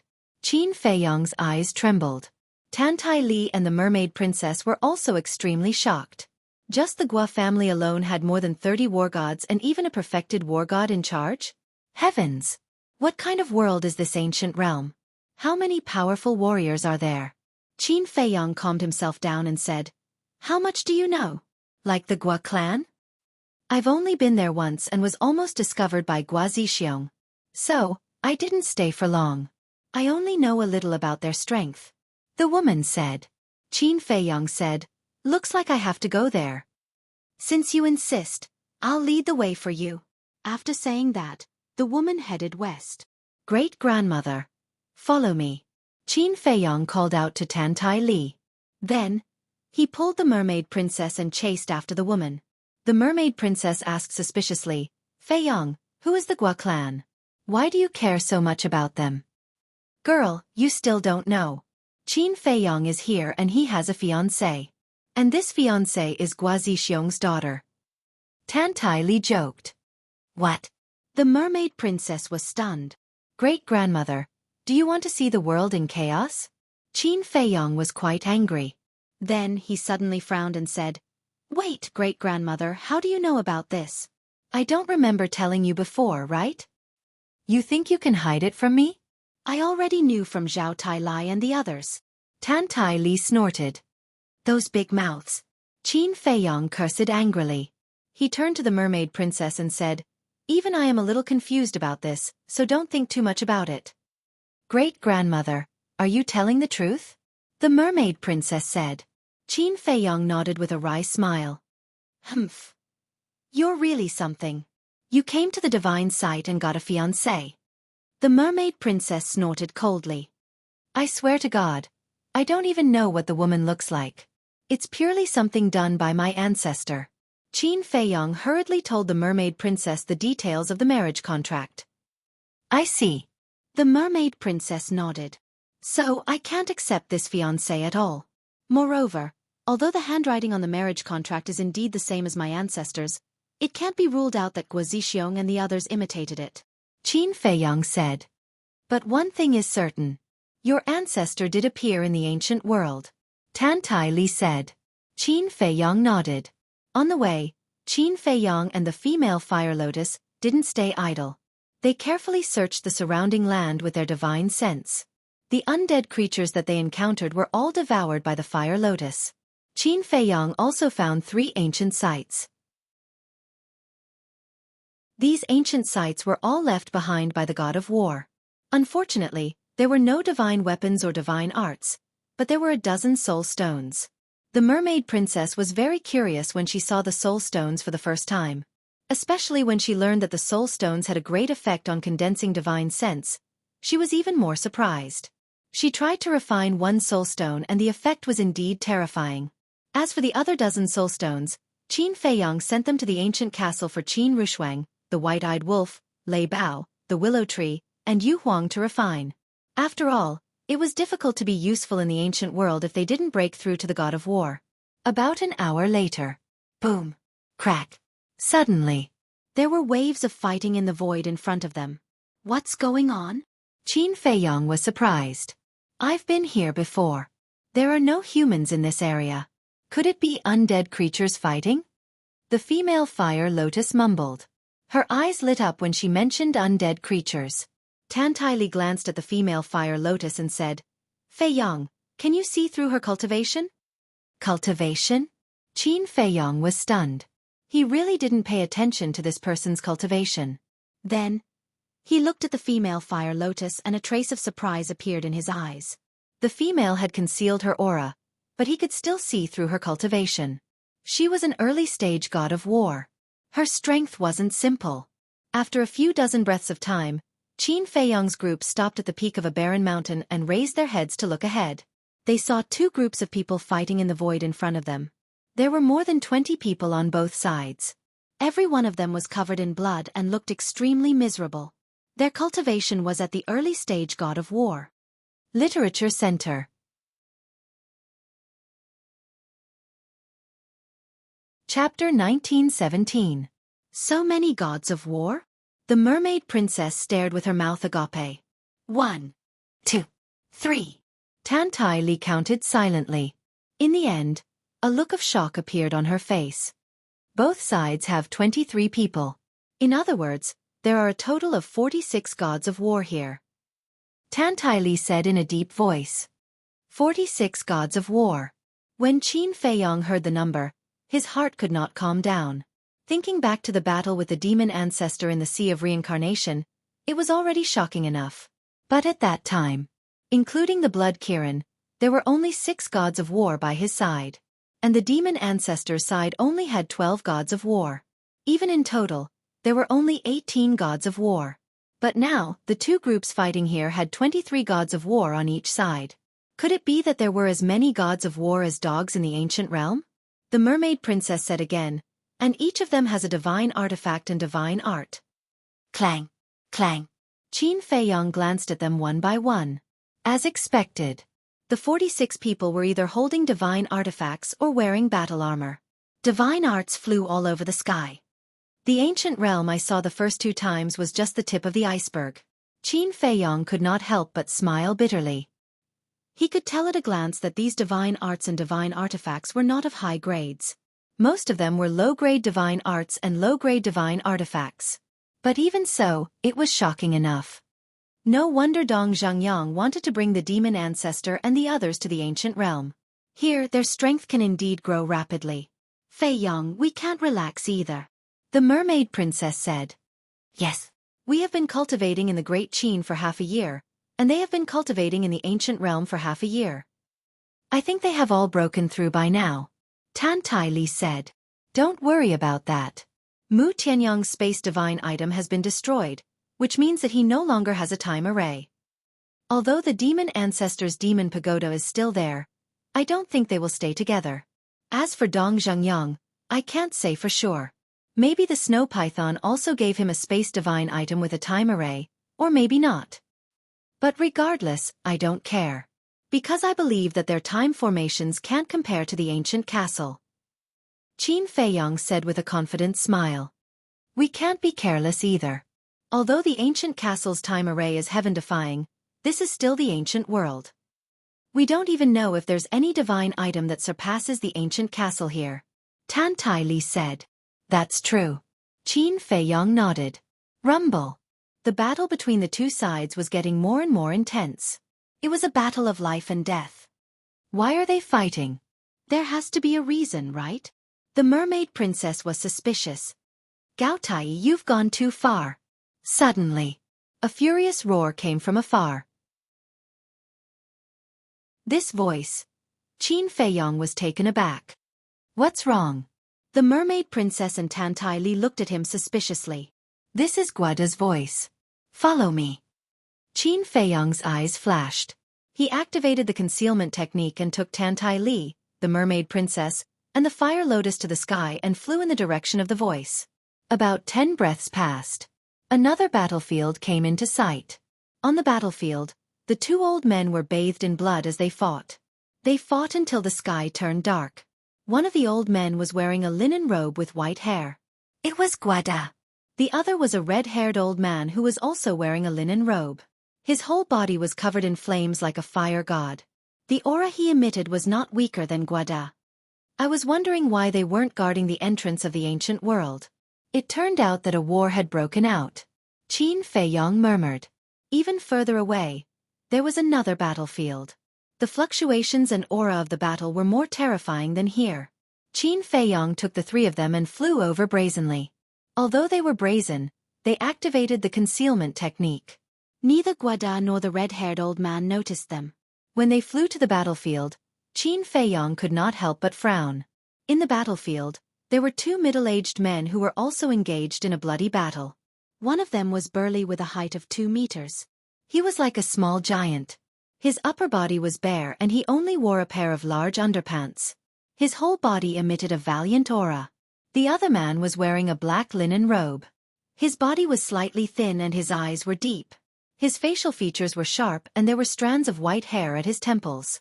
His expression was rather cold. The cultivation of the two men was stronger than Guada and the red-haired old man.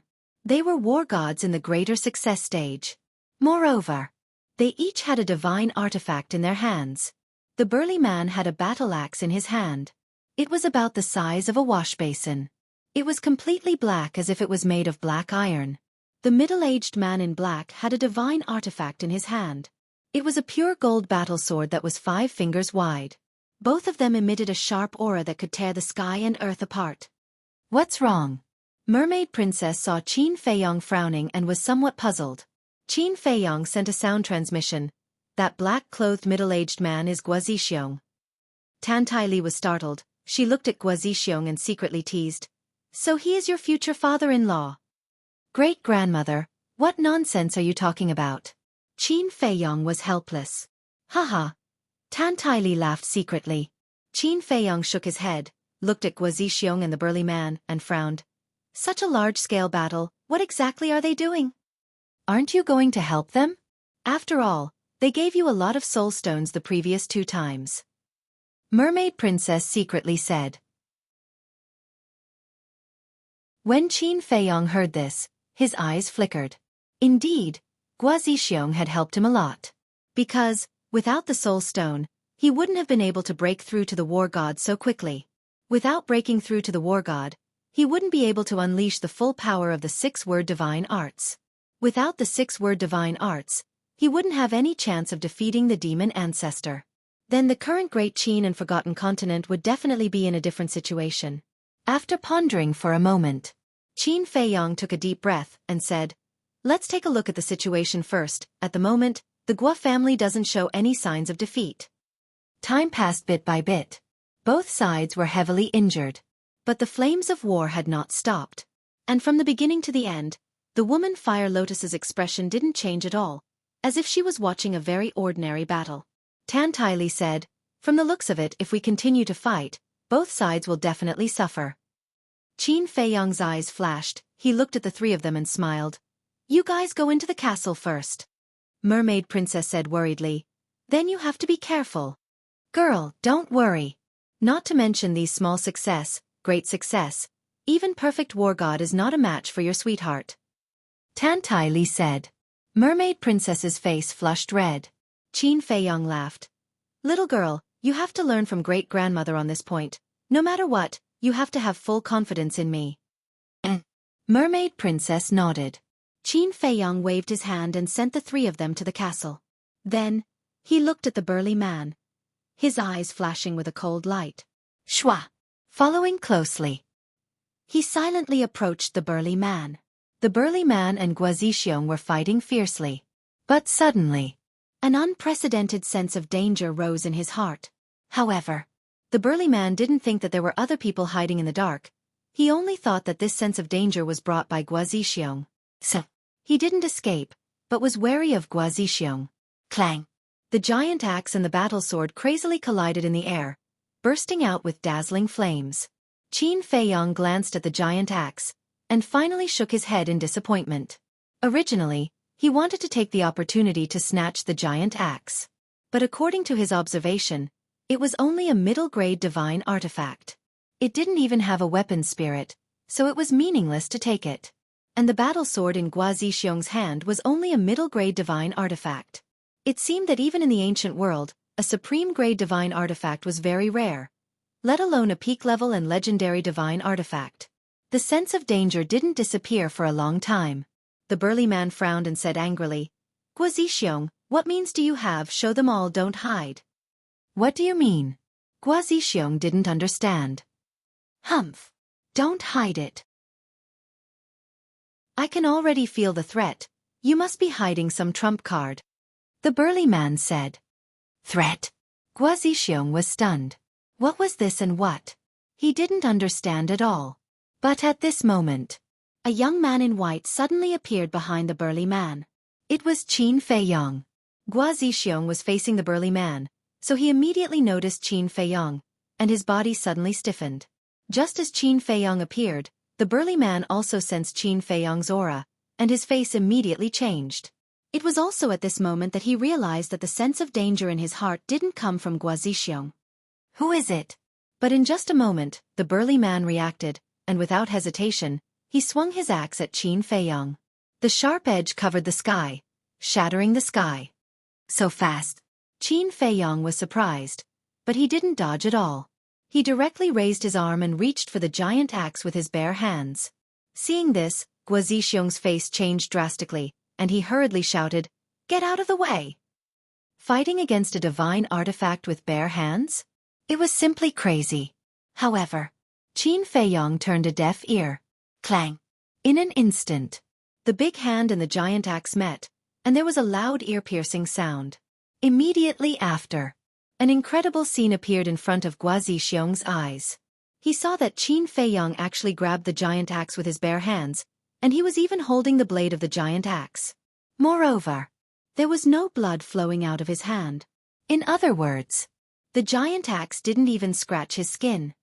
How is it possible to fight against a middle-grade divine artifact with bare hands? Guazixiong's eyes widened in anger. This kind of thing was too ridiculous.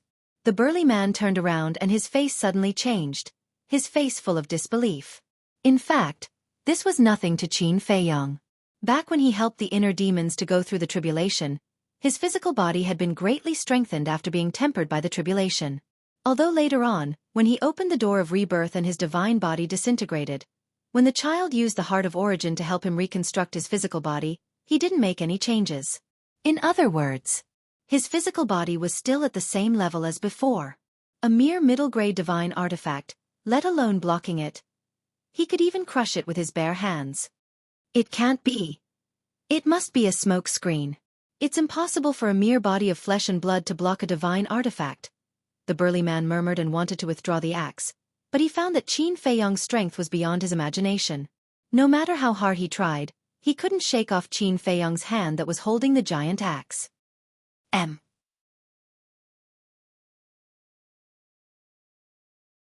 Chapter 1918.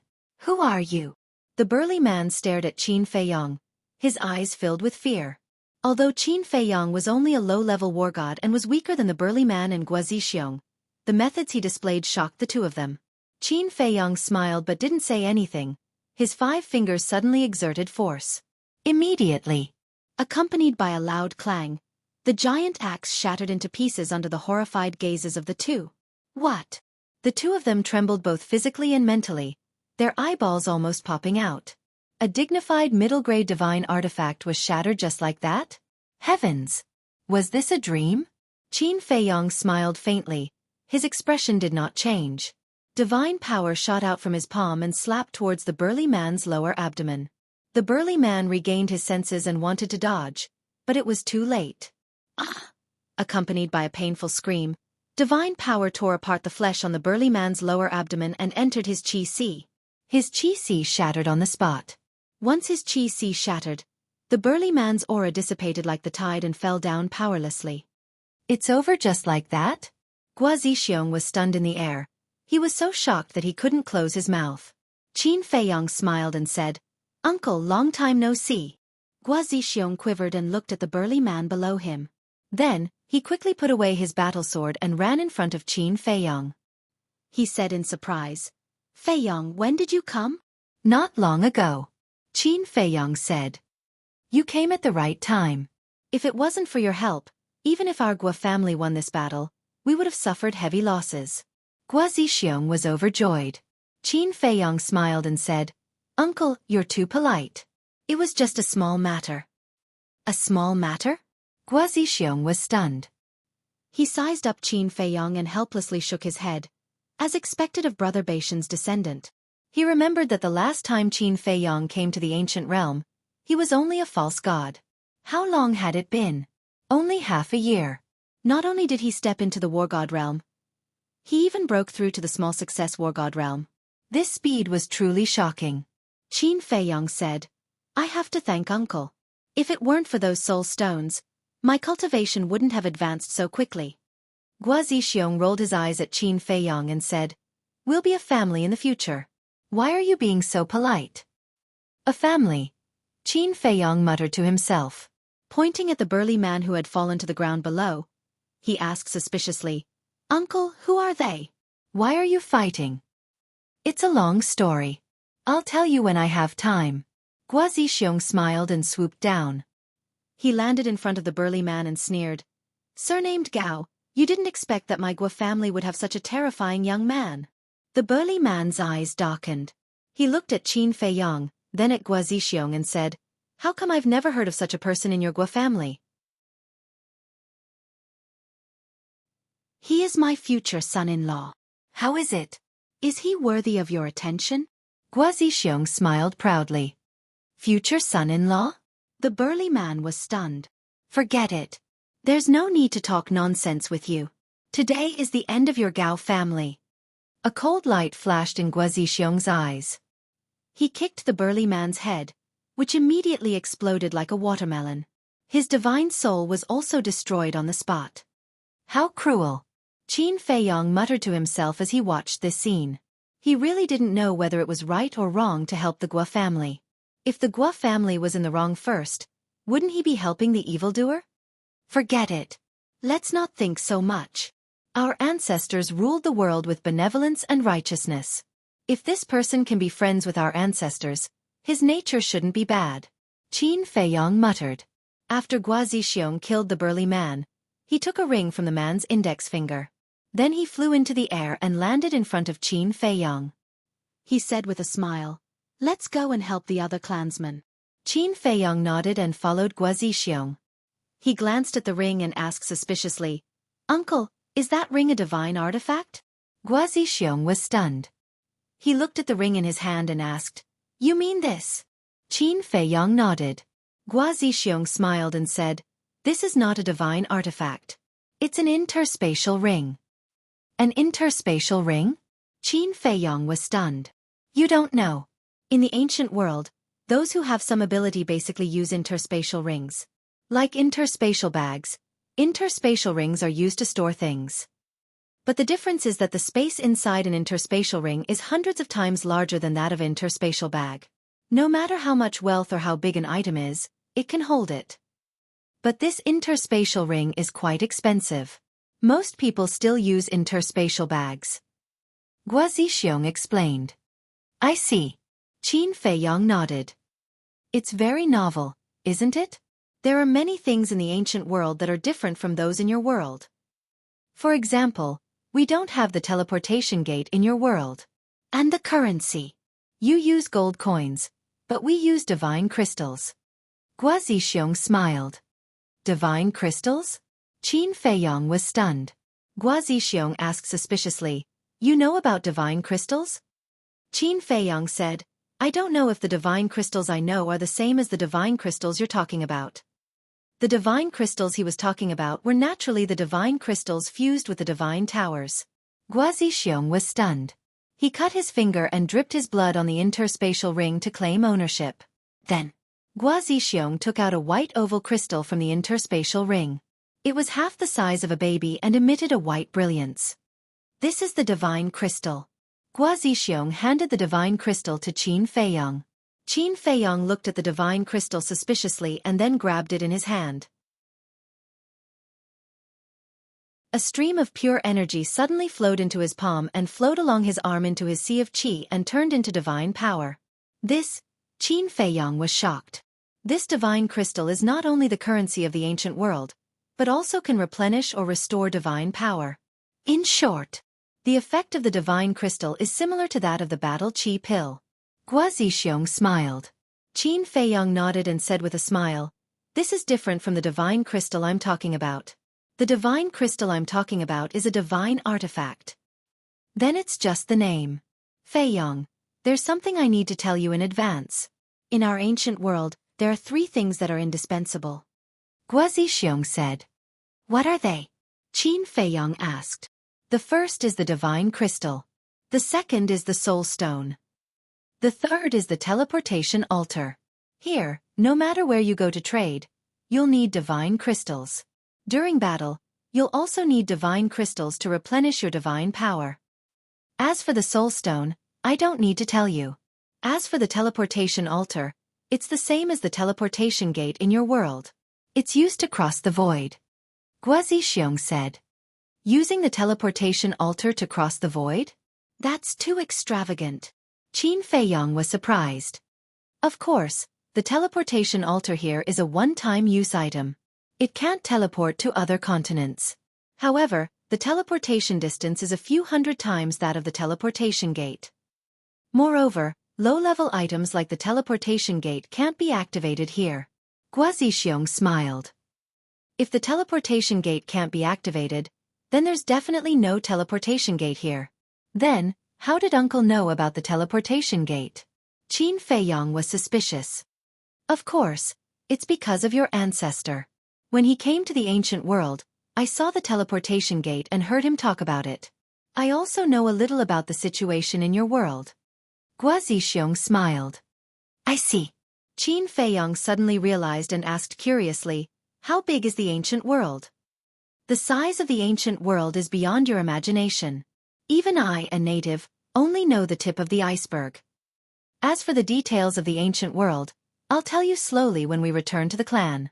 Guo Zixiong said. Okay. Qin Feiyang nodded. While talking, the two had already approached the battlefield of Guoda and the red-haired old man. Guo Zixiong's aura was not concealed at all. When he saw Guo Zixiong and Qin Feiyang, Guoda's expression was immediately stunned. At the same time, the red-haired old man's expression suddenly changed. Guo Zixiong actually came? Then, wouldn't the patriarch of the Gao family be? Old thing, the end of your Gao family has arrived. Guo Zixiong's eyes flashed fiercely. Before his voice faded, he took out the battlesword and attacked the red-haired old man. Damn it! What the hell happened? Is the patriarch dead or not? The red-haired old man pushed Guoda away with his palm and roared, Everyone retreat!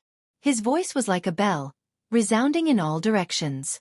Obviously, he was reminding the 23 gods of war on the other side of the battlefield. After saying that, the red-haired old man turned around and fled without looking back. Qin Feiyang looked at this scene and was a little puzzled. Guo Zixiong said before that although the ancient world could not open the portal, it could open the altar. Then, why didn't the red-haired old man activate the altar to escape? Gua Zixiong said, "Second uncle, leave this person to me. Quickly go over there to support. Don't let anyone escape." "Okay." Guada nodded and glanced at Qin Feiyong. He temporarily suppressed the doubts in his heart and teleported away. At this time, the red-haired old man had already activated the altar. He was about to escape, but at this time, Gua Zixiong attacked. Gua Zixiong's cultivation was higher than the red-haired old man's, so naturally, his speed was also faster than the red-haired old man. However, in the blink of an eye, he caught up with a battle sword in his hand. The sword light shattered the void and the earth as he furiously slashed with the sword. Ah! Following a scream, the red-haired old man's body was split into two by the battle sword. Blood splattered across the sky. The altar was also instantly shattered by the sword chi. "It's finally over," Gua Zixiong murmured. He found a Qiankuan bag from the red-haired old man's corpse, put away his battle sword, and flew towards Qin Feiyong. "Qiankuan bag?" Qin Feiyong frowned. The black-clothed old man was an initial stage god of war, but he only used a Qiankuan bag? It seemed that what Gua Zixiong said was true. Qiankuan rings were extremely expensive in the ancient world. Ah! At this time, on the other side of the battlefield, there were also screams of despair. Qin Feiyong raised his head to take a look. Presumably, Guada had already rushed over. The Gao clan's people would probably all be buried here. After all, Guada was an initial stage god of war. It was too easy for an initial stage god of war to kill an initial stage god of war, unless the other party had a very powerful technique. But obviously, the 23 gods of war of the Gao family did not have such a technique. Otherwise, they would not have fought with the Gua family until now.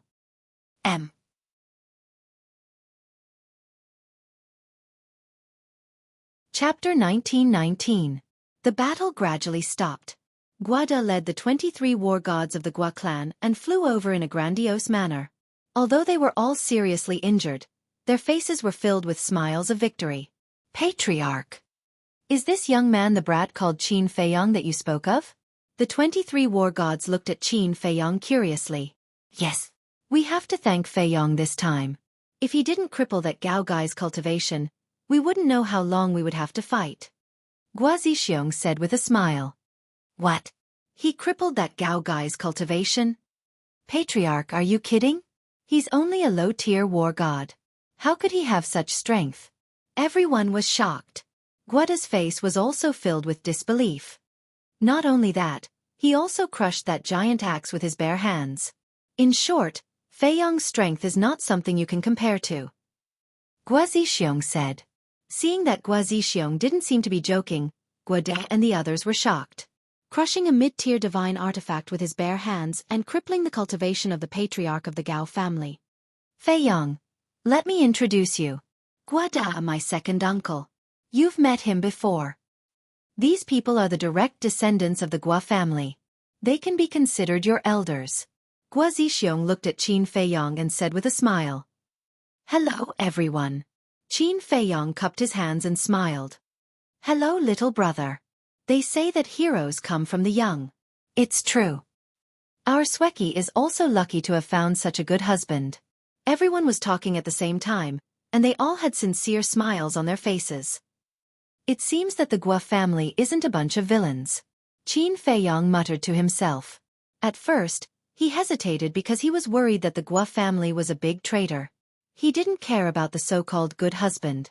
Not to mention that he already had the mermaid princess. Even if he was single, he couldn't marry a woman he had never met and didn't know at all. Gua Zixiong smiled and said, "Feiyong, let's go.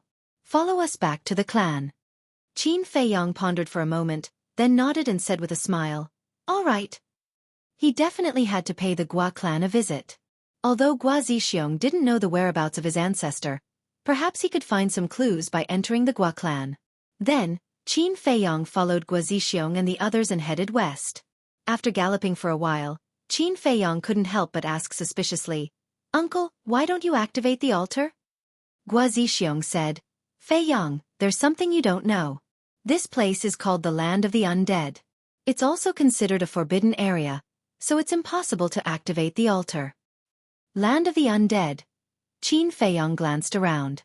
This place was full of lonely souls and wild ghosts. It was not an exaggeration to call it the land of the undead. Qin Feiyang said, "Then tell me about the situation in the ancient realm." All right. The ancient realm is divided into 5 large plates. They are Dongling, Nanhuang, Shiji, Nanhuang, Nanhuang, and Shenzhou. Dongling, Nanhuang, Nanhuang, Nanhuang, Nanhuang, and Nanhuang are located in the 4 cardinal directions of the ancient realm. Shenzhou is located in the center of the ancient realm, and where we are now is in the border area of the Nanhuang. Guo Zixiong said, "You're so strong, and you're still in the border area of the Nanhuang?" Qin Feiyang was stunned. "We're strong?" Hearing Qin Feiyang's words, Guo Zixiong, Guo Dia, and the others couldn't help but smile bitterly. What? Qin Feiyang looked at them suspiciously. "Feiyang, you don't understand the situation in the ancient realm, so you think we're strong. But in fact, our Gua clan's position in the ancient realm is like a small village in your world. It's insignificant." Guo Zixiong sighed. Qin Feiyang was extremely shocked. There were so many war gods and even perfected war gods, but they were still so weak. Let me put it this way. In our northern region, even if a clan or force has a divine lord, it's at most a third-rate force. And our Gua clan, as well as the Gao clan from before, is nothing. Guo Zixiong shook his head and laughed self-deprecatingly. Hearing this, Qin Feiyang couldn't help but feel a storm in his heart. In the Great Qin Empire and the Forgotten Continent, there were no divine lords at all. Even the guardians of the 2 continents, Yuan Bo and the Snow Python, were only half-step divine lords. But in this place, a force with a divine lord could only be considered third-rate? What kind of world was this ancient realm? The ancient realm's territory is unimaginably large. Even for me, it would take a few years to cross the northern region. And the number of experts in the ancient realm is incalculable. Similarly, this is a place full of cold-blooded and cruel. Feiyang, in the future, you must be careful with every step because once you take a wrong step, you'll end up with your body crushed. Guo Zixiong warned. Thank you for your reminder, uncle. Qin Feiyang smiled gratefully. Even Guo Zixiong needed a few years to cross the northern region. This continent of the ancient realm was really ridiculously large. Soon, the land and sky in front gradually became clear, and he could already see some weeds and small trees growing tenaciously on this desolate land. Another moment passed. The vegetation on the ground became denser and denser, and he could slowly sense the existence of essence between heaven and earth. Guo Zixiong pointed ahead and said with a smile, "After crossing the mountain ridge in front, you'll be out of the land of the dead." Qin Feiyang raised his head and looked over. The mountain ridge was verdant and lush with vegetation. It was like a huge green dragon lying across the horizon. And the sky outside the mountain ridge was also clear. A sun hung high, emitting a soft light that illuminated the land. Qin Feiyang said with a smile, "I originally thought that the entire ancient realm was dark. How is that possible? This kind of phenomenon only exists in the land of the dead. And the outside world is no different from your world." "No. There are some differences. That's essence. Although the land of the dead is lacking in essence, the essence outside is extremely rich. Moreover, the thing that the ancient realm lacks the least is resources like medicinal herbs. Let me put it this way. Even people who don't have the slightest talent for cultivation can rely on these essence and resources to accumulate their cultivation." Guo Zixiong said with a smile. Qin Feiyang said, "In that case, there isn't even a mortal in this ancient realm?" "Yes. There isn't a mortal here. All of them are cultivators." Guo Zixiong nodded. Qin Feiyang's eyes were dull. The situation in the ancient world had already far exceeded his imagination. He also began to look forward to it. How many surprises could this mystical continent bring him? While they were talking, the group had already crossed the mountain ridge. The scene in front of him deeply shocked Qin Feiyang. Outside the mountain ridge, there was a vast and boundless land. On the ground, mountain ranges overlapped, and ancient trees towered into the sky. Some giant peaks were as tall as 100,000 feet, towering into the clouds, emitting an incomparably majestic aura. The rivers were like giant pythons, twisting and turning. And in the mountains, There were countless ferocious beasts and birds. They were preying, killing, and roaring. Just within the range of his vision, Qin Feiyong sensed more than 100 war god-level ferocious auras. There were even more pseudo-god-level ferocious auras. And what shocked Qin Feiyong the most was the essence here. What Guo Zixiong said was true. The essence of this world was completely incomparable to the Great Qin and Forgotten Continent. The difference was estimated to be at least dozens of times. In such an environment, not to mention mortals, even a fool or an idiot could step on the path of cultivation. Very shocking, right? Guo Zixiong said with a smile. Qin Feiyong nodded. This was something that could not be denied. Guo Zixiong said, "When your ancestor first came to the ancient realm, he was the same as you." Ancestor? Qin Feiyong pondered for a while, raised his head, looked at Guo Zixiong and said, "Uncle, do you really not know where my ancestor is now?" "I really don't know." Back then when he left, he only said, "I'll see you again," and left. Guo Zixiong shook his head and smiled bitterly. Qin Feiyong thought for a while and asked, "Then in this ancient realm, how many people know about my ancestor's existence?" Guo Zixiong was a little hesitant. "What's wrong?" Qin Feiyong was suspicious. "Let me say something that you don't need to be angry with. Although your ancestor is a famous big shot on your continent."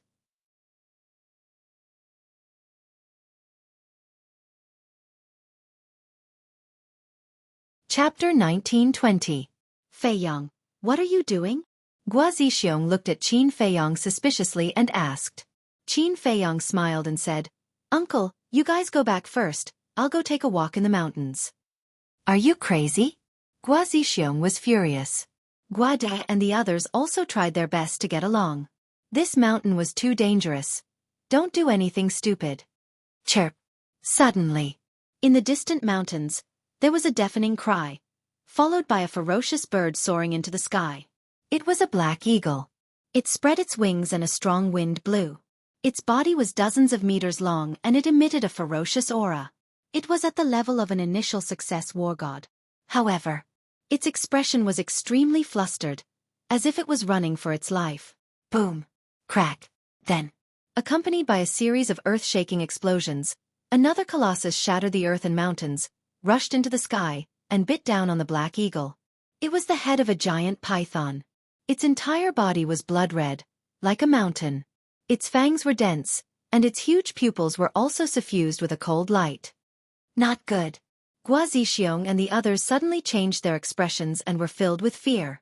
Qin Feiyong was also dumbfounded. That black eagle was an initial success war god, but it was bitten by the giant python and couldn't move at all. Just how strong was the giant python? Next, an even more terrifying scene appeared. That giant python actually swallowed the black eagle alive. Seeing this scene, Qin Feiyong swallowed his saliva and cold sweat flowed down. Not only was the black eagle an initial success war god, its body was also dozens of meters long, but it actually swallowed it whole. How big was that giant python? Qin Feiyong looked down along the head of the giant python. However, other than the head, the body of the giant python was blocked by a few giant peaks in front of it, so he couldn't see the whole picture. However, it was obvious that it was definitely a terrifying existence. Guo Zixiong urged, "Feiyong, hurry up, it is one of the overlords of this mountain range. If it discovers us, none of us will be able to escape." "One of the overlords? You mean, it has the cultivation of a monarch god?" Qin Feiyong said. "Yes. Over 2,000 years ago, it stepped into the realm of an initial divine lord.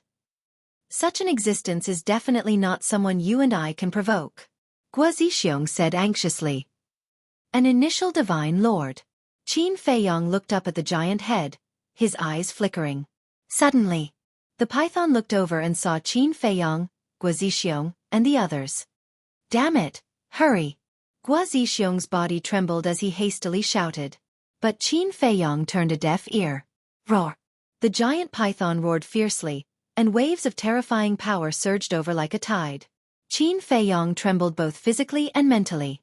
Facing this ferocious might, he felt as if he was facing the might of the heavens.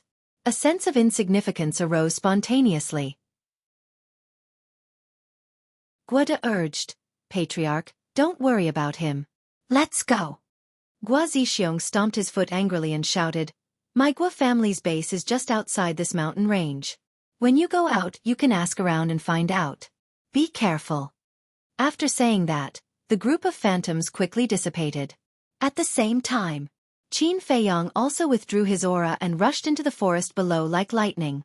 Human, you're quite bold. You didn't run away. The giant python looked at the place where Qin Feiyong disappeared. Its huge body rose into the air, and its ferocious aura enveloped all directions. Qin Feiyong stood in the forest and looked up at the giant python with a shocked expression.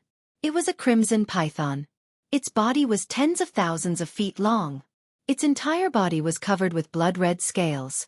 From afar, it looked like a majestic mountain range roaring toward them. It's so big. No wonder it could swallow that black eagle. No. That black eagle is probably not enough to fill the gaps between its teeth. Qin Feiyong murmured. He decisively activated the movement formula and flew into the sky like lightning. The crimson python did not give up. Its divine sense covered tens of thousands of miles as it chased after Qin Feiyong. Roar, chirp, boom. The arrival of the crimson python also caused the area to become extremely chaotic. Countless ferocious beasts and birds fled in fear. Some beasts rose into the sky, but before they could escape, they were swallowed by the crimson python. It was a ruthless predator. None of the prey that it had locked onto could escape. Qin Feiyong looked back at the crimson python as he ran. He was not afraid at all. Instead, he had an impulse to try. An early-stage divine lord. He wondered if he could compete with the crimson python with the 6-word formula. How can this human be so fast? High in the sky. The crimson python's eyes were filled with surprise. All of a sudden, the crimson python raised its huge tail and smashed toward Qin Feiyong with a deafening sound of wind and thunder. Boom! A few giant peaks were directly shattered. Qin Feiyong's eyes darkened. With a wave of his hand, a blood-red bolt of lightning streaked across the sky and hit the giant tail. Clang! Sparks flew and a snake scale was immediately shattered. Then, the blood-red bolt of lightning penetrated into the snake's flesh and penetrated through the other side of the giant tail. A fist-sized bloody hole suddenly appeared. Ah! The crimson python lowered its head and looked at the bloody hole in its tail. Its eyes were filled with astonishment. Qin Feiyong was also a little stunned. In fact, he was just trying it out. He did not want to cause any harm to the crimson python. But he did not expect the blood-red bolt of lightning to be so powerful that it could easily tear apart the crimson python's defense. The formula was divided into low, middle, high, perfect, peak and legendary levels. The 6-word formula was above the legendary level. But Qin Feiyong could not tell what level the 6-word formula belonged to. But he had figured out one thing. The 6-word formula could ignore the barrier of the realm. Normally speaking. For example, the War Emperor would not be able to break through the barrier of the realm when facing the false god or war god, no matter how strong the formula was. The so-called barrier was the barrier between the two realms. Similarly, it was the same for the war god and the divine lord. If in the past, the war god was the ruler of this world and everyone below the war emperor was an ant, then now, in front of the divine lord, the war god was an ant. In short, if any divine lord wanted to kill a war god, even a perfect war god, it would only take a flick of his finger. Unless he had an extremely heaven-defying formula or a divine artifact in his hands. And now, the fact that the blood-red bolt of lightning could injure the crimson python was enough to show that the 6-word formula could ignore the gap between realms. The crimson python came back to its senses, lowered its head and looked at Qin Feiyong, and asked curiously, "Human brat, what was that thing you used just now?" Qin Feiyong was stunned. What was going on with this crimson python? Shouldn't it be angry after hurting it? Why was it communicating with him in a pleasant manner? Wait. Suddenly, Qin Feiyong noticed that the bloody hole on the crimson python's tail had already healed, and there wasn't even a single scar left. So that's how it is. Realizing this, Qin Feiyong couldn't help but laugh bitterly. It seemed to be very serious, but to the crimson python, this kind of injury was nothing at all. At most, it was just a mosquito bite, so naturally, it wouldn't make the crimson python angry. Seeing that Qin Feiyong didn't speak for a long time, the crimson python began to lose its patience and said angrily, "Human brat, I'm asking you a question." Qin Feiyong came back to his senses and said indifferently, "How could I tell you such a thing? You're quite smart, knowing that you'll get into trouble because of your wealth. But don't be nervous. Tell me and I'll let you go. I'll even give you a few hundred soul stones. The crimson python's eyes flickered as it grinned. Qin Feiyong was stunned. He looked at the crimson python suspiciously and asked, "Do you have so many soul stones?" Seeing that Qin Feiyong had taken the bait, the crimson python nodded and said, "Of course, not to mention soul stones, I even have soul vein." Soul vein? Qin Feiyong was stunned. Soul stones come from soul vein. Soul vein can automatically absorb the essence of heaven and earth and continuously produce soul stones. The voice of the female fire lotus sounded in Qin Feiyong's mind. So that's how it is. Qin Feiyong suddenly understood and said secretly, "Then how many soul stones can this soul vein produce in a day?" "You shouldn't ask that. You should ask, how many can it produce in a year?" As far as I know, soul vein is divided into 3, 6, and 9. Level 1 soul vein is the lowest, and it can produce 10 soul stones a year. The female fire lotus said. Qin Feiyong was stunned. Only 10 soul stones were produced in a year. That was way too low. Could it be that Gua Zixiong and Gua De both had pained expressions when they gave him soul stones back then? That's why soul stones are very rare in the ancient world. If a soul vein appears, even if it's only a level 1, it will cause all forces to fight for it. The female fire lotus said. "Kid, what's with that expression? Don't you even know what a soul vein is?" The crimson python looked at Qin Feiyong suspiciously. "You can't let it know that you're from another world, or there'll be big trouble. And I've been here before. There's no soul vein at all. It's just fooling you." The female fire lotus said. "This cunning beast." Qin Feiyong cursed and looked up at the crimson python, saying, "Who said I don't know about soul vein? Since you said you have a soul vein, then tell me, what's the level of your soul vein?" "I'm a monarch god. How can my soul vein be low level? Let me tell you, the soul vein I have is a level 5 soul vein." The crimson python said proudly. "Level 5? The corner of Qin Feiyong's mouth twitched. This beast doesn't even know how to brag. Since that's the case, then I'll brag with this guy.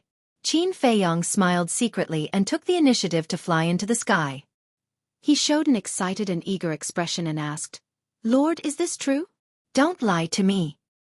"Of course it's true. As long as you tell me, I'll keep my promise and give you soul stones immediately." The crimson python said solemnly. Qin Feiyong's eyes flashed with a trace of light and said, "Fire Lotus, do you think it has soul stones?" Although it doesn't have a soul vein, as a monarch god divine beast, it definitely has soul stones. And I guess it's more soul stones than the Gua family gave you. The female fire lotus said. Hearing this, Qin Feiyong's heart suddenly became lively.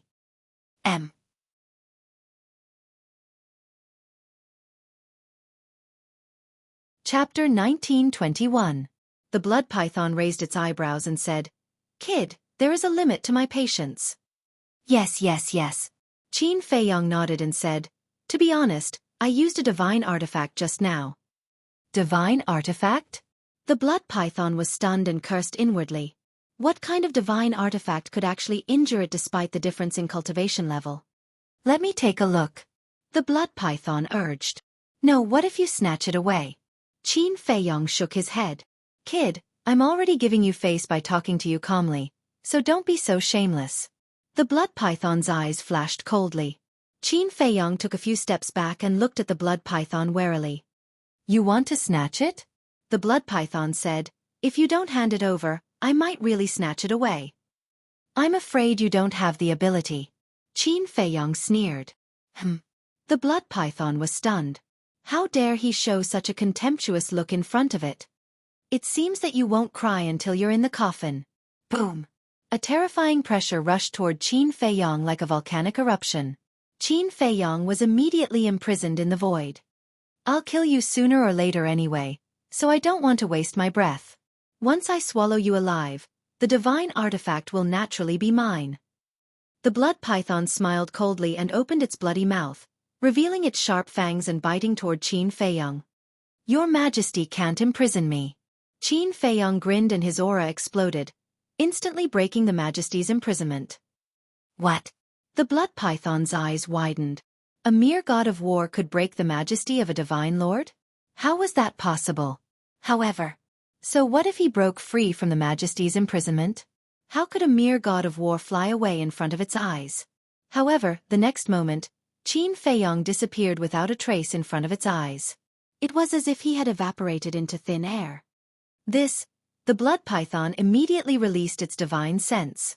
A divine lord's psyche was enough to cover hundreds of thousands of kilometers. However, within the range of his spiritual sense, he could not find any trace of Qin Feiyong. Could it be that he had a spatial divine item? However, in this area, it did not find any traces of spatial divine items. He disappeared just like that? The crimson python scanned the surrounding void with a furious expression. However, most of them were still confused. How did he leave? The black tortoise world. Above the medicine field in the Devil's Land. Qin Feiyong stood against the wind and looked at the blood python in front of him. His eyes flickered. Suddenly, Qin Feiyong waved his hand and the female fire lotus appeared beside him. Hualien, since you're here, do you know where the blood python hid its soul stone? Qin Feiyong asked. I don't know. Fire lotus shook her head and said, but the soul stone is such an important thing. Generally speaking, it would carry it with it. Qin Feiyong rubbed his head and said helplessly, if it carries it with it, it will be a bit troublesome to make it hand it over willingly. Then we'll snatch it. Fire Lotus smiled. Snatch it? To be honest, I'm not very confident. It's because I've never fought with an expert at the level of a Sir God before. Moreover, there are more than a dozen divine beasts as strong as the blood python in this mountain range. If they are alarmed, then we will really be in trouble. So snatching it by force is really a bad idea. Qin Feiyong smiled bitterly. However, he was unwilling to give up on the fat meat in front of him. Fire Lotus thought for a while and said with a smile, you can think about it yourself. I can't help you. Qin Feiyong lowered his head and pondered. Suddenly, he seemed to have thought of something and his eyes lit up. Then, Qin Feiyong raised his arm and killing intent surged out continuously. A blood-red sword condensed. Looking at the blood-red sword, Fire Lotus's eyes couldn't help but emit a strange light. This is what it wants. I might as well give it to it. Qin Feiyong laughed mischievously. Then, he disappeared without a trace. Outside, the more the blood python thought about it, the angrier it became. Its huge body trembled in the void. Clang! Suddenly, a sword light appeared and tore through the sky. Then, Qin Feiyong charged out with the blood-red sword. The blood python was shocked. Its divine power surged and condensed into a thick shield wall in front of it. The blood-red sword slashed on the shield wall. Boom! Accompanied by an earth-shattering sound, the shield wall shattered on the spot. The blood python looked at the blood-red sword in Qin Feiyong's hand in shock. As for how Qin Feiyong left and how he suddenly appeared, it completely forgot about it. That's my divine weapon. Qin Feiyong hid the blood-red sword behind his back and looked at the blood python with a vigilant smile. He wanted to pretend that he cared a lot about the blood-red sword so that the blood python would take the bait. And by doing so, he wouldn't give the blood python a chance to observe the blood-red sword carefully. After all, the blood-red sword was condensed with killing intent. Although it was similar to a divine weapon, it was still different from a real divine weapon. If it was placed in front of the blood python and let it observe it carefully, it would definitely find some clues. Divine weapon! At this moment, the blood python was completely shocked and its breathing became rapid. To think that it, a divine lord, could easily destroy the shield wall condensed with divine power. The level of the blood-red sword must be high. Most importantly, the blood-red sword could ignore the existence of a higher realm. If it could get this divine weapon, it could totally be the king here. Kid, give that sword to me. The blood python's divine power surged and locked onto Qin Feiyong. Give it to you? Do you think it's possible? Qin Feiyong snorted coldly. The blood python's eyes flashed with killing intent. If you don't give it to me, I'm afraid you won't be able to leave this place. Then, how did I leave just now? Qin Feiyong smiled mockingly. The blood python's eyes darkened slightly. Qin Feiyong pondered for a while and smiled. How about this? Let's make a deal. What deal? The blood python was suspicious. Qin Feiyong said, "Give me 10,000 soul stones and I'll give this divine weapon to you." What? 10,000 soul stones? The blood python glared and roared. Why don't you rob me? Qin Feiyong said, I want to, but I don't have the ability. It seems that you still have some self-awareness. The blood python snorted and pondered for a while. You're asking for too much. I don't have it. Qin Feiyong frowned. You even have a level 5 soul line. Can't you take out 10,000 soul stones? The blood python looked embarrassed. Qin Feiyong pursed his lips. I knew it. What soul line? It's all nonsense. The blood python smiled embarrassedly. All of a sudden, without any warning, it raised its gigantic tail and smashed it towards Qin Feiyong with lightning speed. Its eyes were filled with killing intent. Swoosh. Although the blood python's attack was sudden, Qin Feiyong did not let down his guard. Before the gigantic tail landed, he entered the black tortoise world once more. Damn it! What a troublesome brat. The blood python was furious after failing to catch Su Ping. Swoosh. Qin Feiyong appeared in the void opposite with a frosty expression. This is the second time you've attacked. Don't test my patience. The blood python raised its brows. It seemed that it would not work to snatch it. Suppressing the anger in its heart, the blood python exhaled and said, 10,000 soul stones are too much. I only have 3,000 soul stones with me right now. Indeed, it's more than Guazi Xiong and the others. Qin Feiyong was secretly delighted and shook his head. There's no room for negotiation. It has to be 10,000 soul stones. You! The anger in the blood python's heart almost exploded once more. I'll endure it.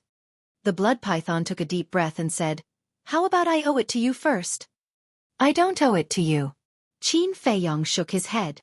Don't be ungrateful. The blood python was furious. This is a fair trade. How is that ungrateful? Furthermore, you're the one who profited from exchanging such a powerful god weapon for 10,000 soul stones, all right? Qin Feiyong said. The blood python's eyes flickered. Suddenly, it was stunned as it sized up Qin Feiyong. That's not right. You're willing to give me such a powerful god weapon? Is there a problem with this? Of course I'm unwilling. But I have no choice. I can only break through faster if I obtain a large number of soul stones. Qin Feiyong sighed. Kid, you're quite smart. No matter how powerful an external object is, it's still an external object. It can't be compared to your own strength. The blood python said. That's right. Qin Feiyong nodded. The blood python gritted its teeth and said, All right, you wait here. I'll go gather some soul stones. Qin Feiyong's eyes flickered as he frowned. You're not going to play any tricks, are you? I should be the one saying that. You'd better not play any tricks. Otherwise, I won't let you go even if I have to go to heaven or hell. The blood python snorted as its body shrunk rapidly and disappeared into the depths of the mountain. Tricking me? Who's tricking who? A sinister smile crept onto Qin Feiyong's face. If the crimson python could really find 10,000 soul stones, then the white-eyed wolf, Yu Huang, Lu Mu, Qin Rushuang, and Lei Bao would all be able to reach the divine battle realm in a short period of time. Let's not talk about the others. Let's talk about the white-eyed wolf first. Once it became a war god, its innate divine ability would be very useful in the future. With a happy mood, Qin Feiyong took a step forward and landed in the forest below. He sat on a green rock and waited patiently. There were countless beasts wandering around. Most of them were war god-level divine beasts. There were even a dozen perfect war god-level divine beasts. But feeling the terrifying murderous aura from the blood-red long sword, none of the beasts dared to get close. About half an hour later, a murderous aura that could make people despair approached from afar. After a few breaths, the blood python appeared in the sky above. Qin Feiyong quickly got up and flew into the sky. He stood in front of the blood python and said cautiously, I'll say it again. Don't play any tricks. He couldn't appear too relaxed.